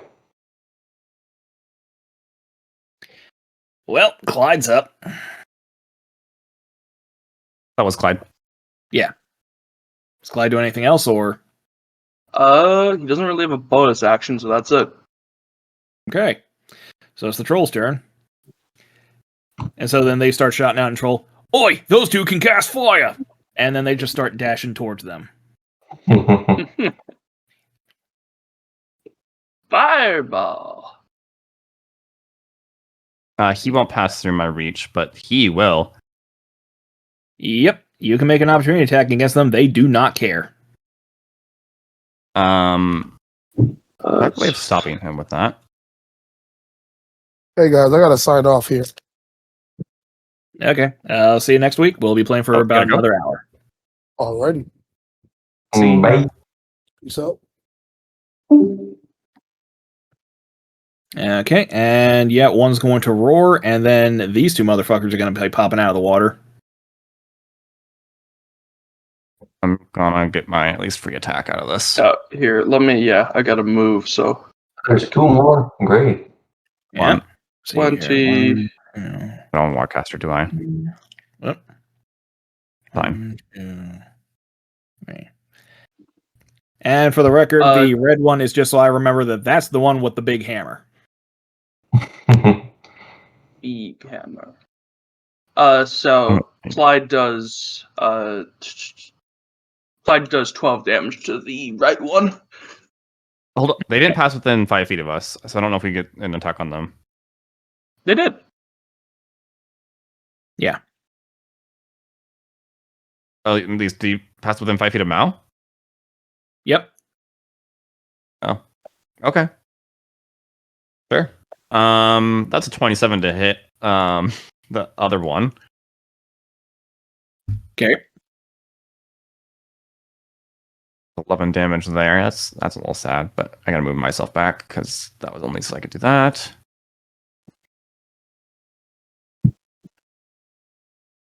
And Uzbane was doing acid damage? Yep. Cool. Yeah, he is sticking right there then, because now you've got his attention. Oh, is acid worse? No, it's Well, 'cause the exact thing is, same. they prioritize anyone who can deal fire or acid damage, because you just shown that you can deal acid damage. Now you're on his shit list. And I'm having Mao attack the other one that walked by, I guess. Yep. 23 hit. Another 11. Mm-hmm. That is normal damage. The funny thing is, I think I can cast any type of damage with one of these. And that's fine. They don't Oh, know it's that. Mao. Oh. I could have made that fire, but we'll do that next time. Okay. Jay? Okay, bonus action, Blade Song. And then they're both fired up. So blah. Do again. Flaming. 14 hits. I'm guessing not. 14 misses. Okay, and then do it again. Hang on. Hold on. I never use my weapon masteries. Do you have to crit to use them, or do they? No. Okay, I need They a con just save happen. from the guy that walks by that me then. No, the guy Which that one, walked by right or Mao. left? One on the right. Okay. Constitution saving throw. What is this against? Oh, sorry. Doesn't say. That's an 8, so he probably fails. Yeah, it probably fails. He's prone. Okay. So then at that point, he just goes beneath the water. Does a 14 miss by 3 or more? No, they have an armor class of 15. Or sorry, yeah, 3 or less. So it does, which means I still get. What is Vex? Oh, Well, so I'm trying to play right now. This, it splashes on them. Oh. So 7 acid damage. Awesome. Vex gives me advantage. And then one final offhand attack. 20 hits for 13. A combination of slashing and fire. Okay. And then I back up. Or I guess it would be right here because that's 40. All right. Okay. Mal's up. Sorry. I was just making sure I finally counted those in because last time I would have been able to prevent Mao's entire death with using Topple. Yeah. Do you know how to get it to automatically do it? No. If you edit the weapon, you can It's on give there. it its mastery property. It's on there. Okay, then. That's how I remembered I have them. But whatever, it's fine. So he's prone, but he's underwater. Mm-hmm. I still When attack you him. get Or advantage? I'll reach him now. So the thing is, like, because of how deep the water is, and it is water, I would say those two factors in together would cause disadvantage, but because he is prone, so you would just roll normal against him. Fun times. I'm going to become a giant. Okay. Agains. Where I picked that up. Giant's Might, extra 1d6. Should really just target one of these down, actually. I can deal with him in a minute. I'm actually gonna step over here. Which I guess doesn't matter because I'm a giant anyway, and I'll fill up the whole pathway. Target this one. Utax.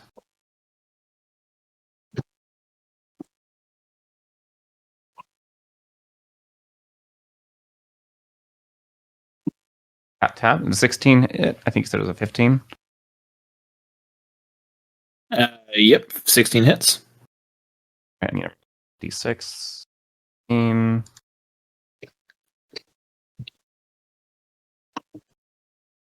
Wait, no. Okay. 1 second.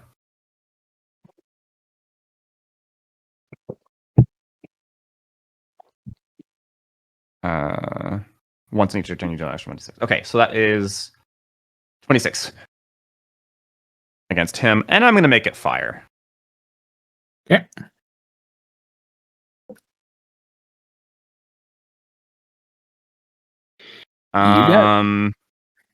Yeah, I do all that. That's my turn. Okay. X. I will fix that token here in a minute with Mal. X's turn to do the same thing. I have advantage on this one because of Vex. 22. Does Vex just... I think Vex only works for like the same target.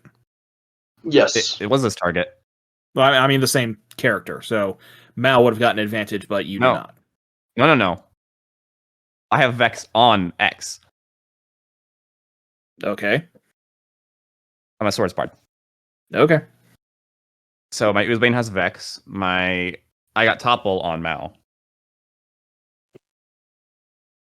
So I hit him with the reaction when he passed me with Vex, so that would have queued this one up for an advantage. Does it continue to chain though? I would Yeah. imagine it would say so Vex. on Vex. Vex into Vex chains. And it Okay. doesn't even say it is like the same turn. It just says on your next attack roll against the same target. All right. Yep. There you go. All right. Well, shit. Yeah, I actually did Curdy's last turn. Actually, no, not because I didn't hit. All right. Well, hold on. We're not done. One hit, so I can go again.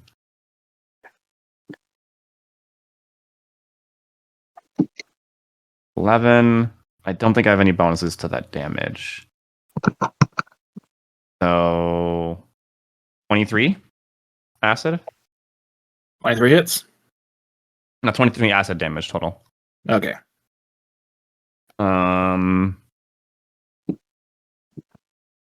Who's up next?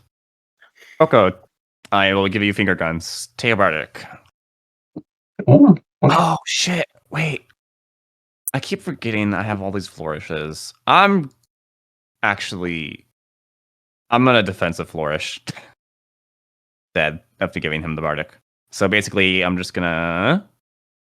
What is my bardic die? A D8. For now, it should be a D8, yeah.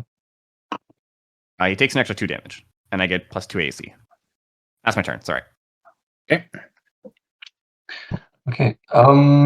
Question. Like, does it look like we dented it at all, or? Well, both of them have definitely taken damage. Yeah, but like, do they look like any worse for wear, or is it just like, they can take it like 2 or 3 times as much? One over here, you have trouble telling because he's currently under the water. This one over here, it looks like he's pretty freaking rough. Okay. Then in that case, I'll bring Yaz. Why can't I move? Oh, because he doesn't want to go through other. How do I? You've got to set his token state to friendly. Oh. And you got to make sure that's just for the current token. You've got to prototype the token and make it so all future tokens of his are also friendly. Yeah, thanks. I forgot about that. His current token is set to friendly though. Anyway. Huh. Okay, so that would be Yaz's movement while I'm on him. He is going to just multi-attack the ass of the one that's currently standing. So that's how much? 1 bite and 4 claws? Okay. 1 bite.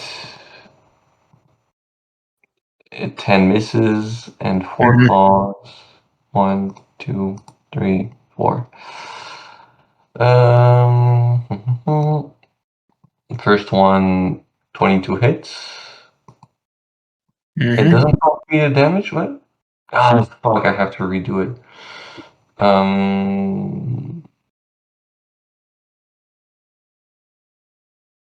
I don't fucking know how much it is, though. Let's see here. Pets. Fuck, I have to find the... Hey, under pets, you should have access to a Devil Safarian. Yeah, that's what I'm pulling out, and that's what I rolled, but the bite attack just has a +7 to hit. It doesn't have a formula attached to it. Huh.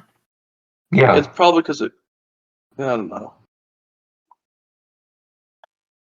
Let's see here. Attack. No. Yeah, I just have to figure out what his is, like, attack damage, so... Okay, so let's see here. Damage. Normal. It's a D8 plus 4. D8 plus 4? Okay, for the bite, and the claw is? Well, the claw is a D8 plus 4. The bite is a 2D8 plus 4. Okay. Then let me just edit 1 die 8 plus 4. Slashing, I assume. Okay. So that should be edited. And the other one is 2d8 plus 4, the bite. Yep. Details 2 die 8 plus 4. Okay, that's saved. So the next one should be fine. Let me just kill all these.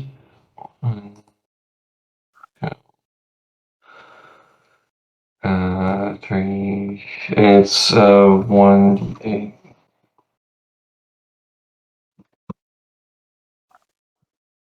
So that's the first attack, and I'll just roll the other 3. Yeah, now I have attack and damage. Second one misses. Third claw, miss. Fourth claw hits for a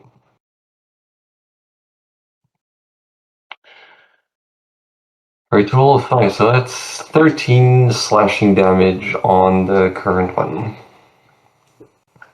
That's exactly how much health he had, so he is gone. Goddamn. Okay. In that case, Jerry is going to take off for his movement speed, so move. What's he gonna do? 20 feet, 40 feet in that direction. Well, no, that's not 20. Fuck, because he counts the. Yeah, so 20 feet in that direction, 20 feet up. Am I in range for anything? 30, 50, so both of them are in range. For now, I'm not gonna spend too much points. I'm just gonna twin spell Firebolt on both of them. So, if I remember correctly, twin spelling costs 1 sorcery point. Yes, because it's a cantrip. Oh, there's more of them. Oh. Yeah. So, I'm just gonna roll 2 different attacks. So for the first one without the club, normal 15 just hits. 15 hits. Okay, so that's 13 points of fire damage, and the one with the club, 12 misses. No.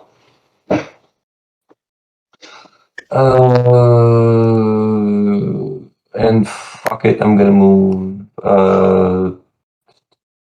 How much do I have? I have 60 fly speed, yes. So that was 15, 35.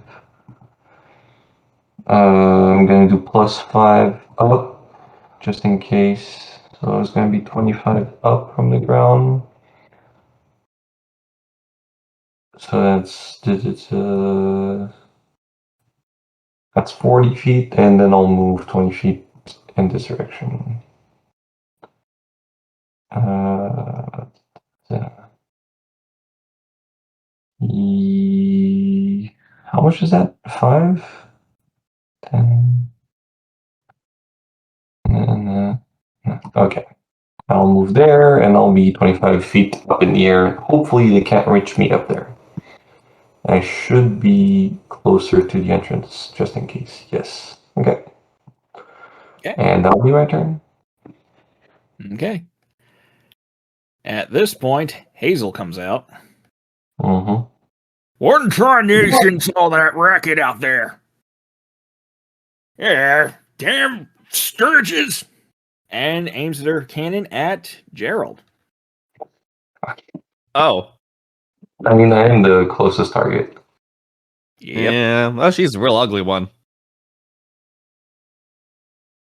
Let's see here. Just double checking on this one. Mm-hmm. Attack. Normal for her. 18 hits Jerry. 4. It does. A measly 8 fucking damage. Fuck you, you old hag.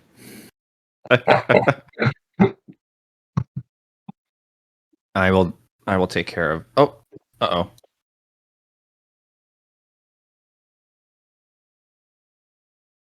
Okay. So, yeah, that's a piddly little 8 damage. Oh well. She'll do better next time. Except for her turn. Jane left. Charlie, you're up. Oh, had to unmute. I gotta try to figure out distances here. I think I might have to move up. Oh wait, I can't hit the dude that's under the water. You can try. It's gonna be harder.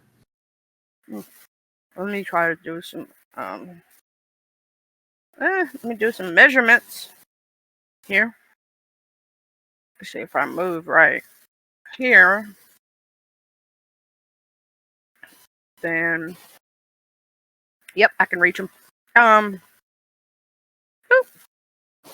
So I'm gonna do my movement speed up a little bit. My 30 feet, my normal movement, right here. And then I'm going to try to hit that dude right there. Let me see something right quick. How far is... Let me check a spell right quick. Spells. Oh, You know what I'm thinking, right? And it's 150 feet. So I'm thinking I'm gonna do a fireball at them. I'm gonna fireball. I don't very rarely get to use it because things are usually so close together. I could hit allies, but this time I'm gonna try it. I'm going for fireball. Oh, I accidentally set the thing. I didn't mean to set the thing over there. You should be able to move it. Yeah, I gotta move it right quick. Oh shit! Damn it! It's trying to go too fast. Ah, there we go. Okay. Cast fireball only to target our ally. Yeah, I was trying to move it. And it's a DC 17 dexterity saving throw from both of them. One rolled 11, one rolled 21. Okay, so damage for the one who rolled crappy. And it says, let's see, 20-foot spear target takes. They both take it. They just take half as much. Yeah, half as much on a failed save. So 27 for the one who failed it, and half as much for the one who didn't. Yep. Or who did. Yeah. Anything else?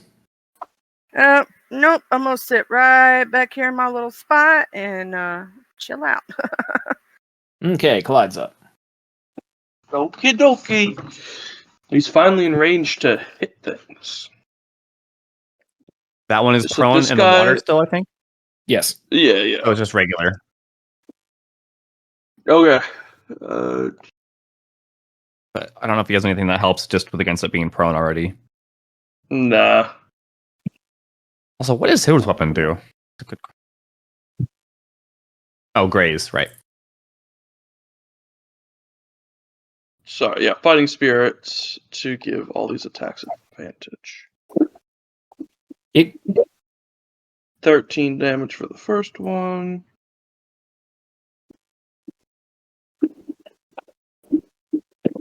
Oh, sorry, that's sort of advantage. So I'm guessing 10 misses. 10 misses. Let me double check what graze does, because I know it scales. Well, yeah, it gives his strength modifier in damage if it misses, which is 4. Yep. Alright, so 4 damage. Then I've got to double check how many attacks he has. Just 2. Just 2? Alright. Well then, that's his turn. Oh, I see. That was both actions and a bonus action to do fighting spirit. I just didn't see the other one that was up there. Why did all the measurements not going away? I know. So anyway, it is this guy's turn, and he is going to be slowly crawling away under the water. Get his ass. That provoke opportunity? I'm going to say no. Okay. Yeah. I mean, I would say no too because he was hidden. If you think about it, he was underwater. But it's fine. He's leaving combat. All right. So then these two run up here. That's all they can do. Because it's difficult terrain, and it is Jay's turn. Okie dokie.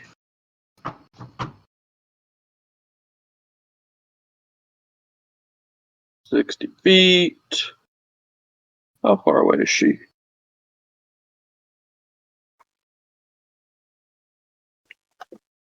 "60 feet. Okay.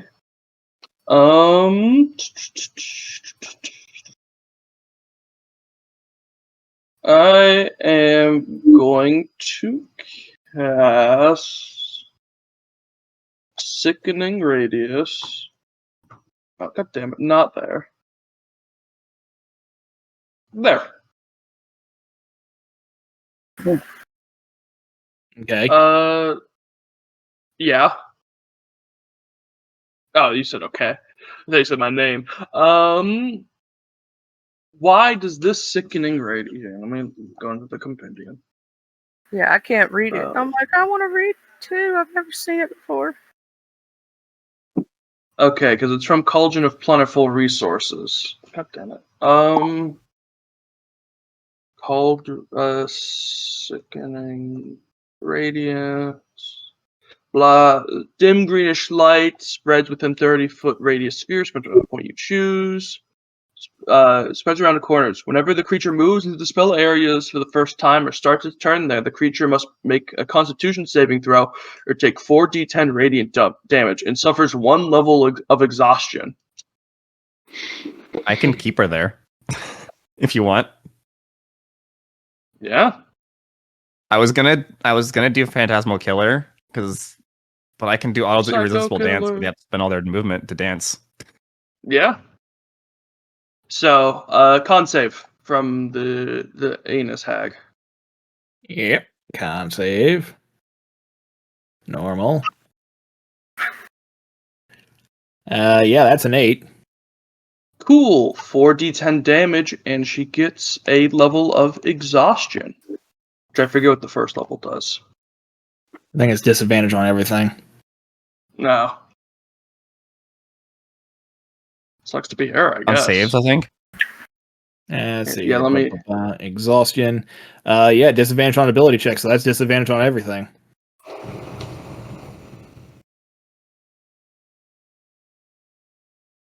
Hazel, I gave you so many fucking advantages, and you've just done nothing but a disappointment. Cannon! Let's action. Well, there goes using Phantasmal Killer for the first time. Psycho Killer. I was gonna use it to give her advantage on attack rolls. Yeah, that works. Anyway, I don't think I've got a bonus action because typically that goes to dual wielding. That is my turn.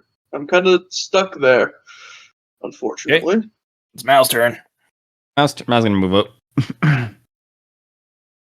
and beat the shit out of this one. This will all be fire damage. Bone counter. Advantage on this one. 13 will miss. 28 will hit though. Yep.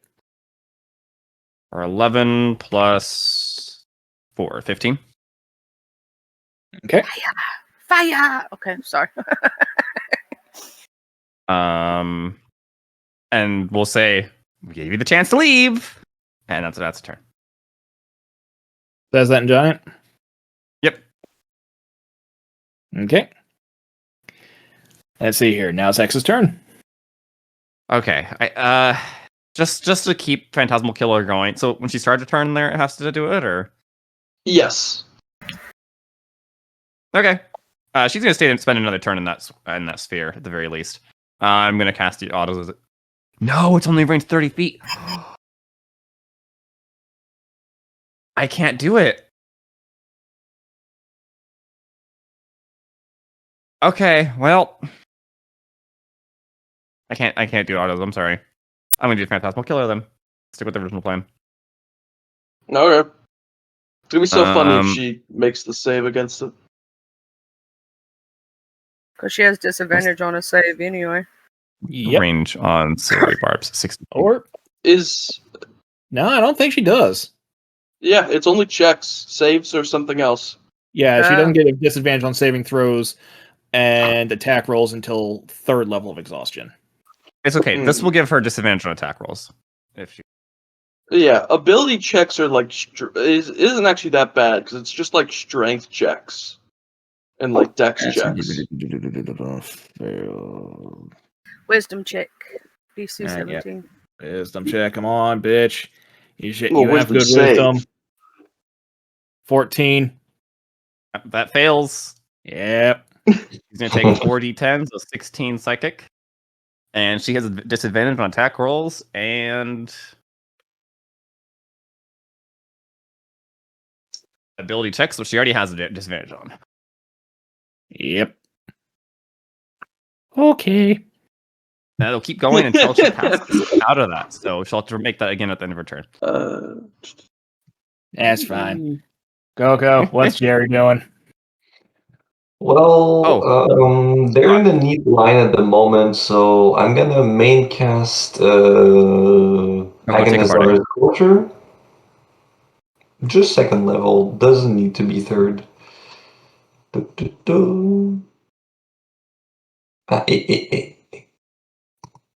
There. So both of them take them. Well, first off, they have to make DC 17 dexterity saving throws or take full damage. Yeah, they both fail. Hey, and they will take 19 points of fire damage. Add a D8 to that if you want.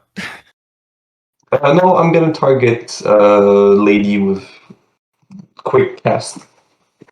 Okay. It's gonna be interesting, but I just want to add salt to injury by casting Ray of Frost, so she has even less movement speed. Just to be a bitch about it. Okay, so that's for both of them, and now I'm gonna. I'm not in range of any of them, correct? Like 25 feet is too far away for them. Like this dude, and like I'm not in reach of them, correct? I mean, you would have to lower yourself down a little bit in order to get both of them in that line. True, and that would make me in fuck. Then can I quick cast first and then do the Scorcher so I don't have disadvantage? Sure. Okay, so we'll just say the Ray of Frost happens before quick cast, and I'm gonna add. Oh, I'm gonna add The bardic to the damage. Yes, correct. I mean, I don't think you have to decide the bardic beforehand. You can add it to attack roll or. I'm too far away. What? It's 60 and she's further away. Fuck. Ooh. And it's fine. I have a 60 fly speed. I can move there and then back. Okay, I'll just do that. Up. That's the 20. There. Ray of Frost. Attack. Regular. 21 hits. 21 hits. Okay, damage plus a d8. Plus 1 d8. Normal roll. So that's 14 points of cold damage. Her speed is reduced by 5. And then I go back there and lower myself to 5 feet up. Because I assume they're like 10 feet above the water. Yeah. Okay. And Yaz is going to move here and just small on the one with the hammer. with the hammer club. Yes, bite regular. 8 misses. Claw 1. 22 hits. Yep. That's 13 points of damage. Why is it? That's weird. Anyway, so 11 points of damage, not 15. Claw 2, Claw 3, Claw 4. I'm just gonna roll them like these. 16 hits. Mm-hmm. So that's 11 plus 6. That's 17. So I'm having to jerry rig the sickening radiance. 22, so that's 17 plus 9, so that's 26. And 27 hits. Not sure why it's rolling twice, but okay.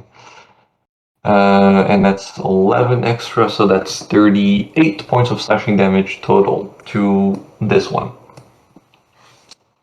Yeah. Now I need to figure out why the fuck does the claw roll twice?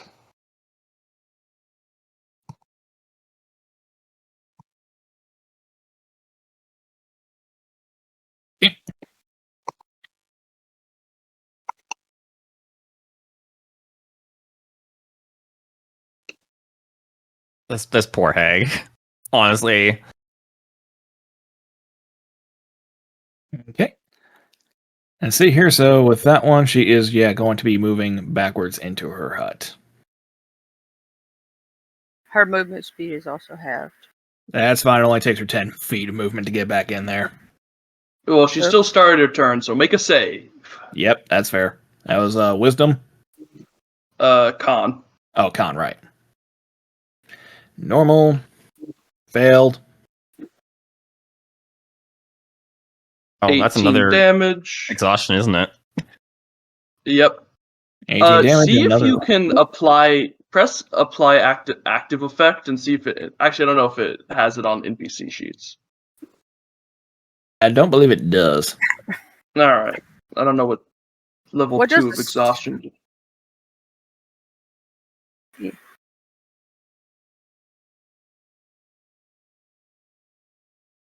Well, let's. Guys, where was all this see. stuff when we were Exhaustion fighting the fucking mummies? Speed halved. What's her speed?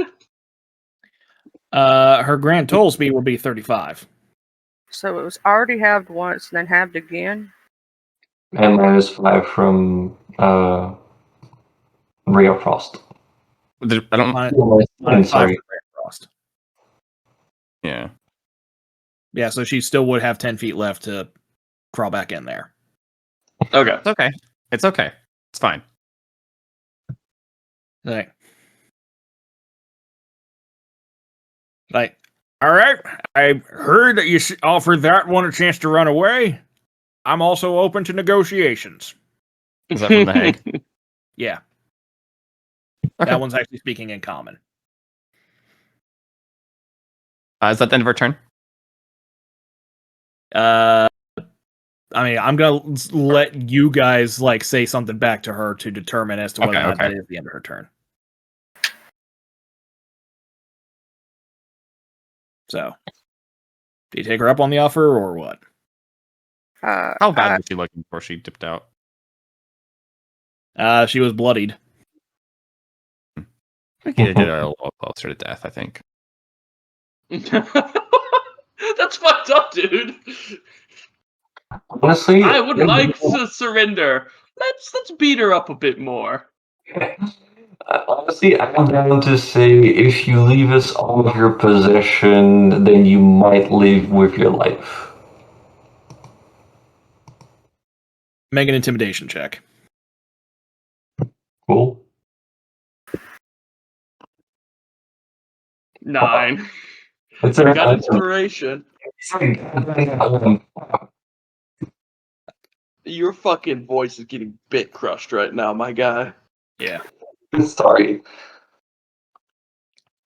I can offer you some good stuff. Most of my stuff you wouldn't want. Verses and all the like.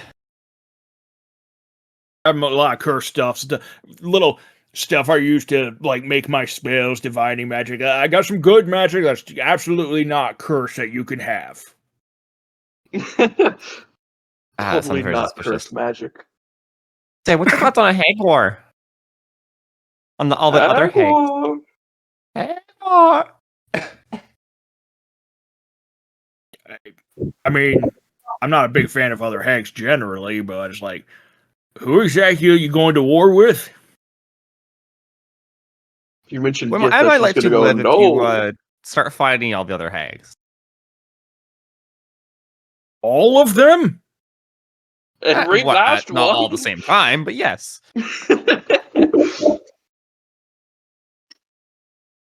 I mean, I don't think I can physically do that. You can beat another hag. I mean, depends on which hag you were talking about here. I can easily handle some sea hags or green hags or sand hags. Might have a little trouble with some night hags. You start checking them down then? I guess I can start working on killing some hags, sure. Very good. Why are we? Okay, I get why. I get you want this to happen, but what does this accomplish? We can't. Death to all hags. We can't kill every Okay. hag ourselves. So if I start getting them Okay, fighting fair. amongst themselves, then That works. I thought this was some scheme to get Githa, like to screw over Githa, and I was like, I think Githa just wins if more hags are dead. But if it's I just mean, killing She absolutely hags for does. killing This is hags' just sake, making her stronger. yeah. there also is the possibility that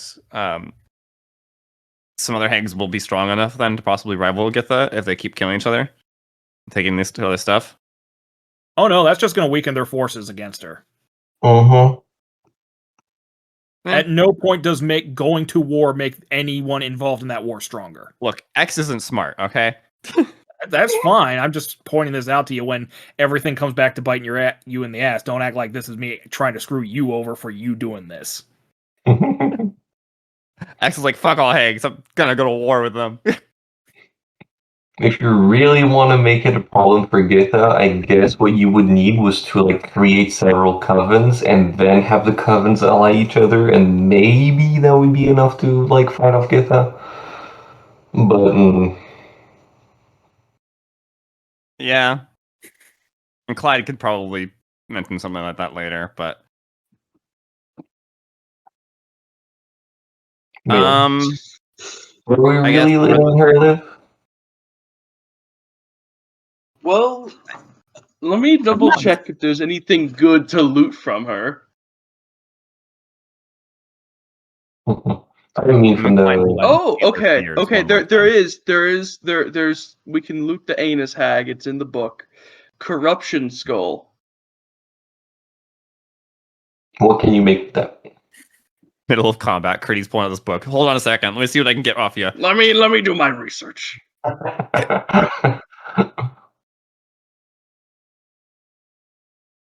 To be fair, she I'm did sure- get bodied. Do you feel bad for her? A little bit. I visualized how this fight was going down in real time, and it was a fucking bloodbath.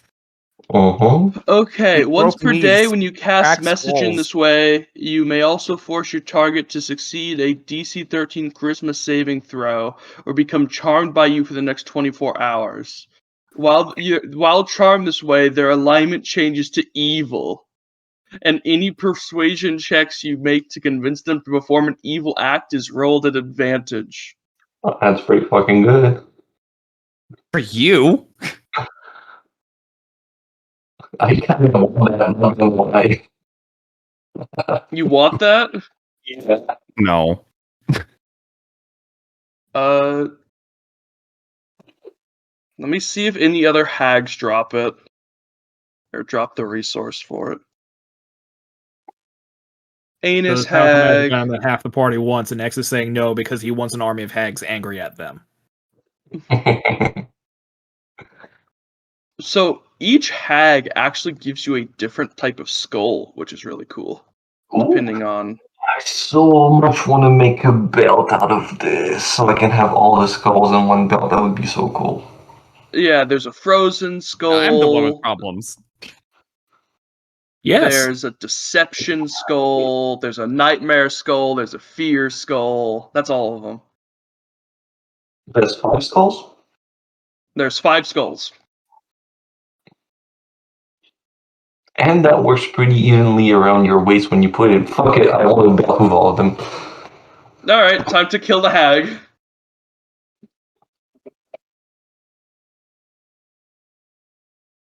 Okay. Well, then I guess it's back to Charlie's turn then. Well, at the end of Annie's turn, I need a wisdom save.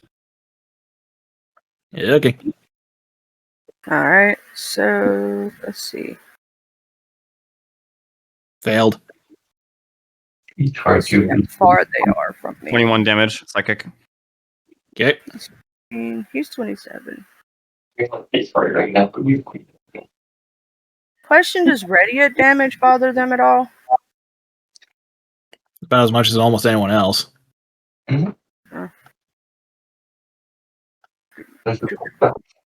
Should I try another fireball, guys, or do this little light of mine?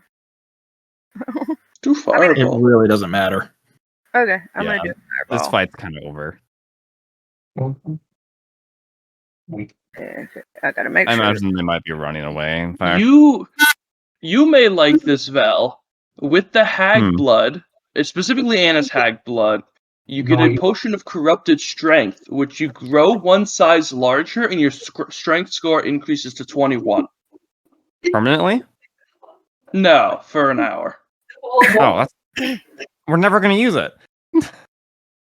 Depending on their dexterity saving throw, they would take 36 damage if they don't make the 17 dexterity throw, and half as much on a save. They are both dead. Fireball!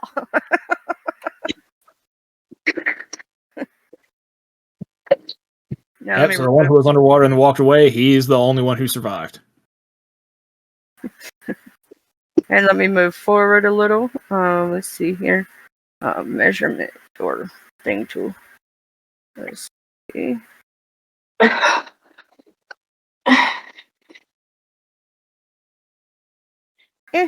There we go. I cast testicular torsion. All right, that's my turn. I cast rubber bones. Apparently, in Okay, Pathfinder, Monkey there's D. a Luffy. spell called Bone Explosion, Holy shit. where you explode someone's bones and they take shrapnel damage from the inside out. Guys, I Isn't wonder there- what Bone Explosion does. Well, Isn't there also a corpse explosion spell for necromancers to like you can use corpses to like use as sharpnail mines? I think so. At least a feature for it that I think I've seen.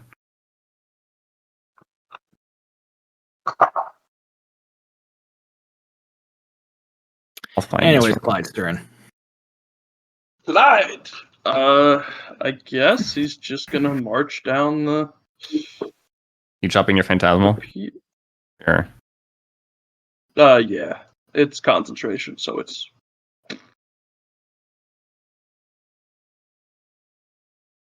I guess he will.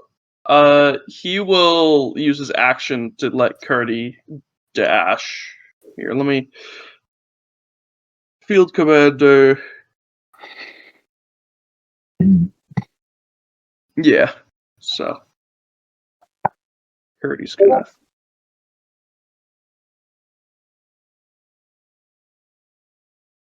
Dash.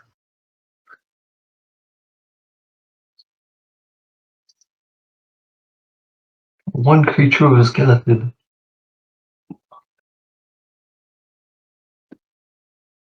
Damn. There's also a first level spell called 500 Toads, where you summon 500 toads. There's so much shit in Pathfinder. Alright, that's Clyde's turn. Okay. Trolls are gone. Curdy. Hmm.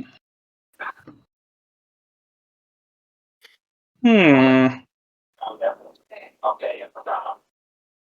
Hmm. So she's bloodied. Yep. Looks like one good solid hit will drop her.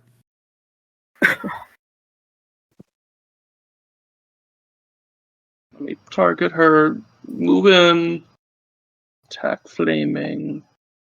21. Use 21 Clyde. hits. Just piggyback your way in there. Do it yourself. Alright, how do you want to do this? 18. Oh. I imagine he just lops off the head and cauterizes the wound just to preserve as much harvestable stuff as possible. Okay. Now to get this rolling as fast as possible, because we only have a couple minutes, go ahead and roll what you harvest. Yep. Okay. So always a so full harvest. Anus hag. Sleight of hand plus 3, so 18. Yeah. Full harvest of both. So we get Aina's Hag Hair, which can make the potion of corrupted strength. Hag Blood, which gives someone Crohn's disease. The Annis Hag Skull, which can make the corruption skull. And the Hag Eyeball, which can be used as it was used in life. Good then. I will add that to my inventory. Anything we loot from the hut? You want all the weird magic bullshit, or do you just want the good stuff? Good stuff first. I mean, and then Githa may want the weird magic bullshit. Mhm. Yeah, okay. Or we could sell the weird magic bullshit. Or I could totally say, hey, Githa, I got all this weird magic shit for you if you'll not take my body for a day. That's no. No. I doubt. I doubt she'll do that. But still, hey, you never know. Maybe you can get more stuff in return. Yeah, it's true. Okay, so her arm-mounted cannon. Mm-hmm. So it does have the properties of a light cannon. So it does take after you fire, it does take 2 actions to reload. Goddamn. It does deal double damage to objects and structures.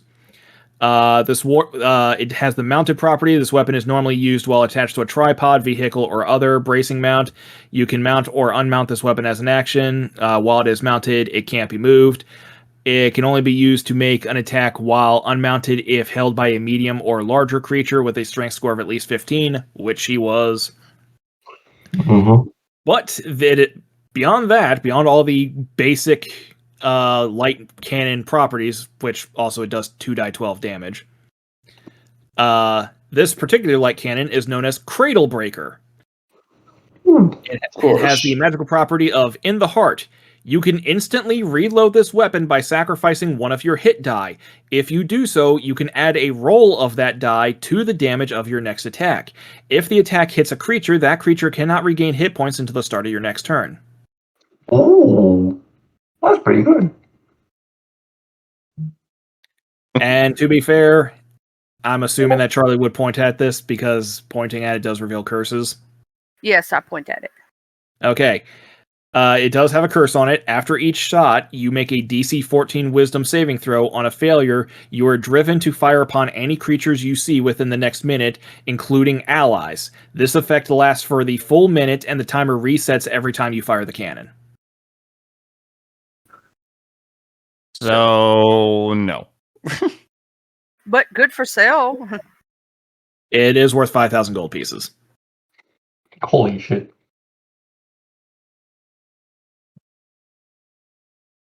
Let's give it to our merchant. Okay.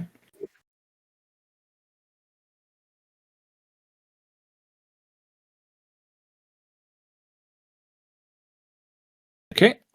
And let's see what else you get. You get a map to a Sturge cave in southern Kabina. A Sturge? I forgot what a Sturge is. Sturge is those weird hybrids between mosquitoes and bats. How do you spell that? I'll put that in the Foundry chat. Stirge. Yeah, I can't spell. Yep. Let's see here. And the hammer is Tiebreaker. Excuse me, Should I is say a what's also Maul. first? Let's see here. Tiebreaker, Maul, requires attunement. You gain a +3 bonus to attack and damage rolls made with this magic weapon, as well as to any contested check you make using strength. Whenever you make a contested check while the hammer is on your person, you always win the contest if the result is a tie. In addition, you score a critical hit whenever the total of an attack roll with the hammer is equal to the target's AC. That's a Maul? Yes. Is it cursed? Wait, No. so Fuck hell! Mal's taking that.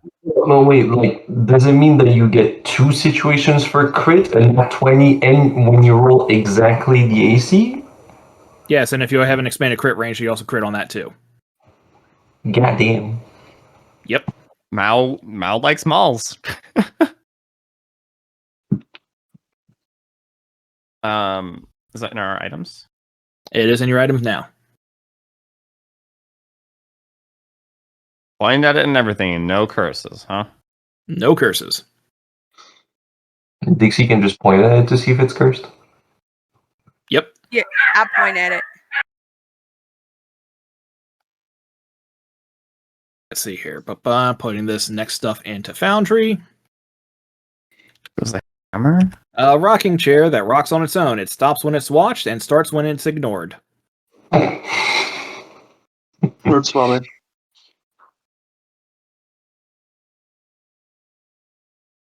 Let's see here. Next up, a child-sized bed with iron restraints. Ooh. Let's see here. Jar of pickled courage. Eating one grants advantage on saves against fear effects for 1 hour, then disadvantage afterwards. Grab that.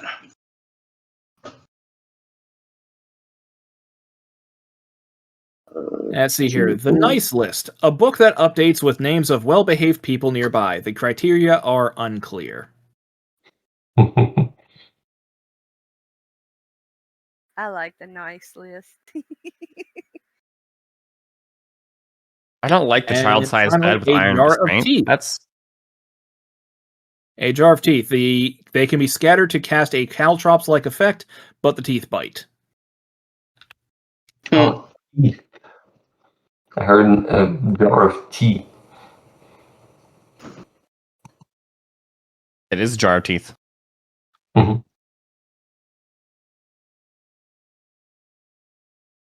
There you go. Y'all, I am like the dictionary stereotypical fighter. Mal has javelins, a flail, a maul, Treant's Bane longsword, this maul, Warrior's Passkey, and the bone counter Morningstar. Bro is the armory. Okay, so rare magic items. So it's gonna cost 2,000 gold to make the Skull of Corruption. Goddamn. It's a rare magic item. We don't need to make people evil. No, Jerry might. Look, Curdy just harvests it. I don't care what you guys do with it. Fuck, I don't have 2k on me right now. Shit. Can give you 1k now and see later. Sure, Curdy will cover the cost, the 1k cost, because he's got.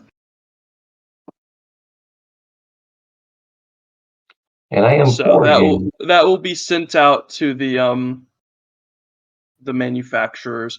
You realize you're going to need 10,000 gold to get all of the skulls, yeah, right? I know. That's why I'm like starting to think like shit, I need money. Well, I Already mean, you have need half money. of it with the cannon. True. I will inform you what the rest of the skulls do once I find them. Okay. Can you just post them in chat because I need to like prepare for next week because I'm going like in a different town. So yeah, it was fun. Thanks everybody for the game. Thank you. And Goodbye to Craig. bye, Craig.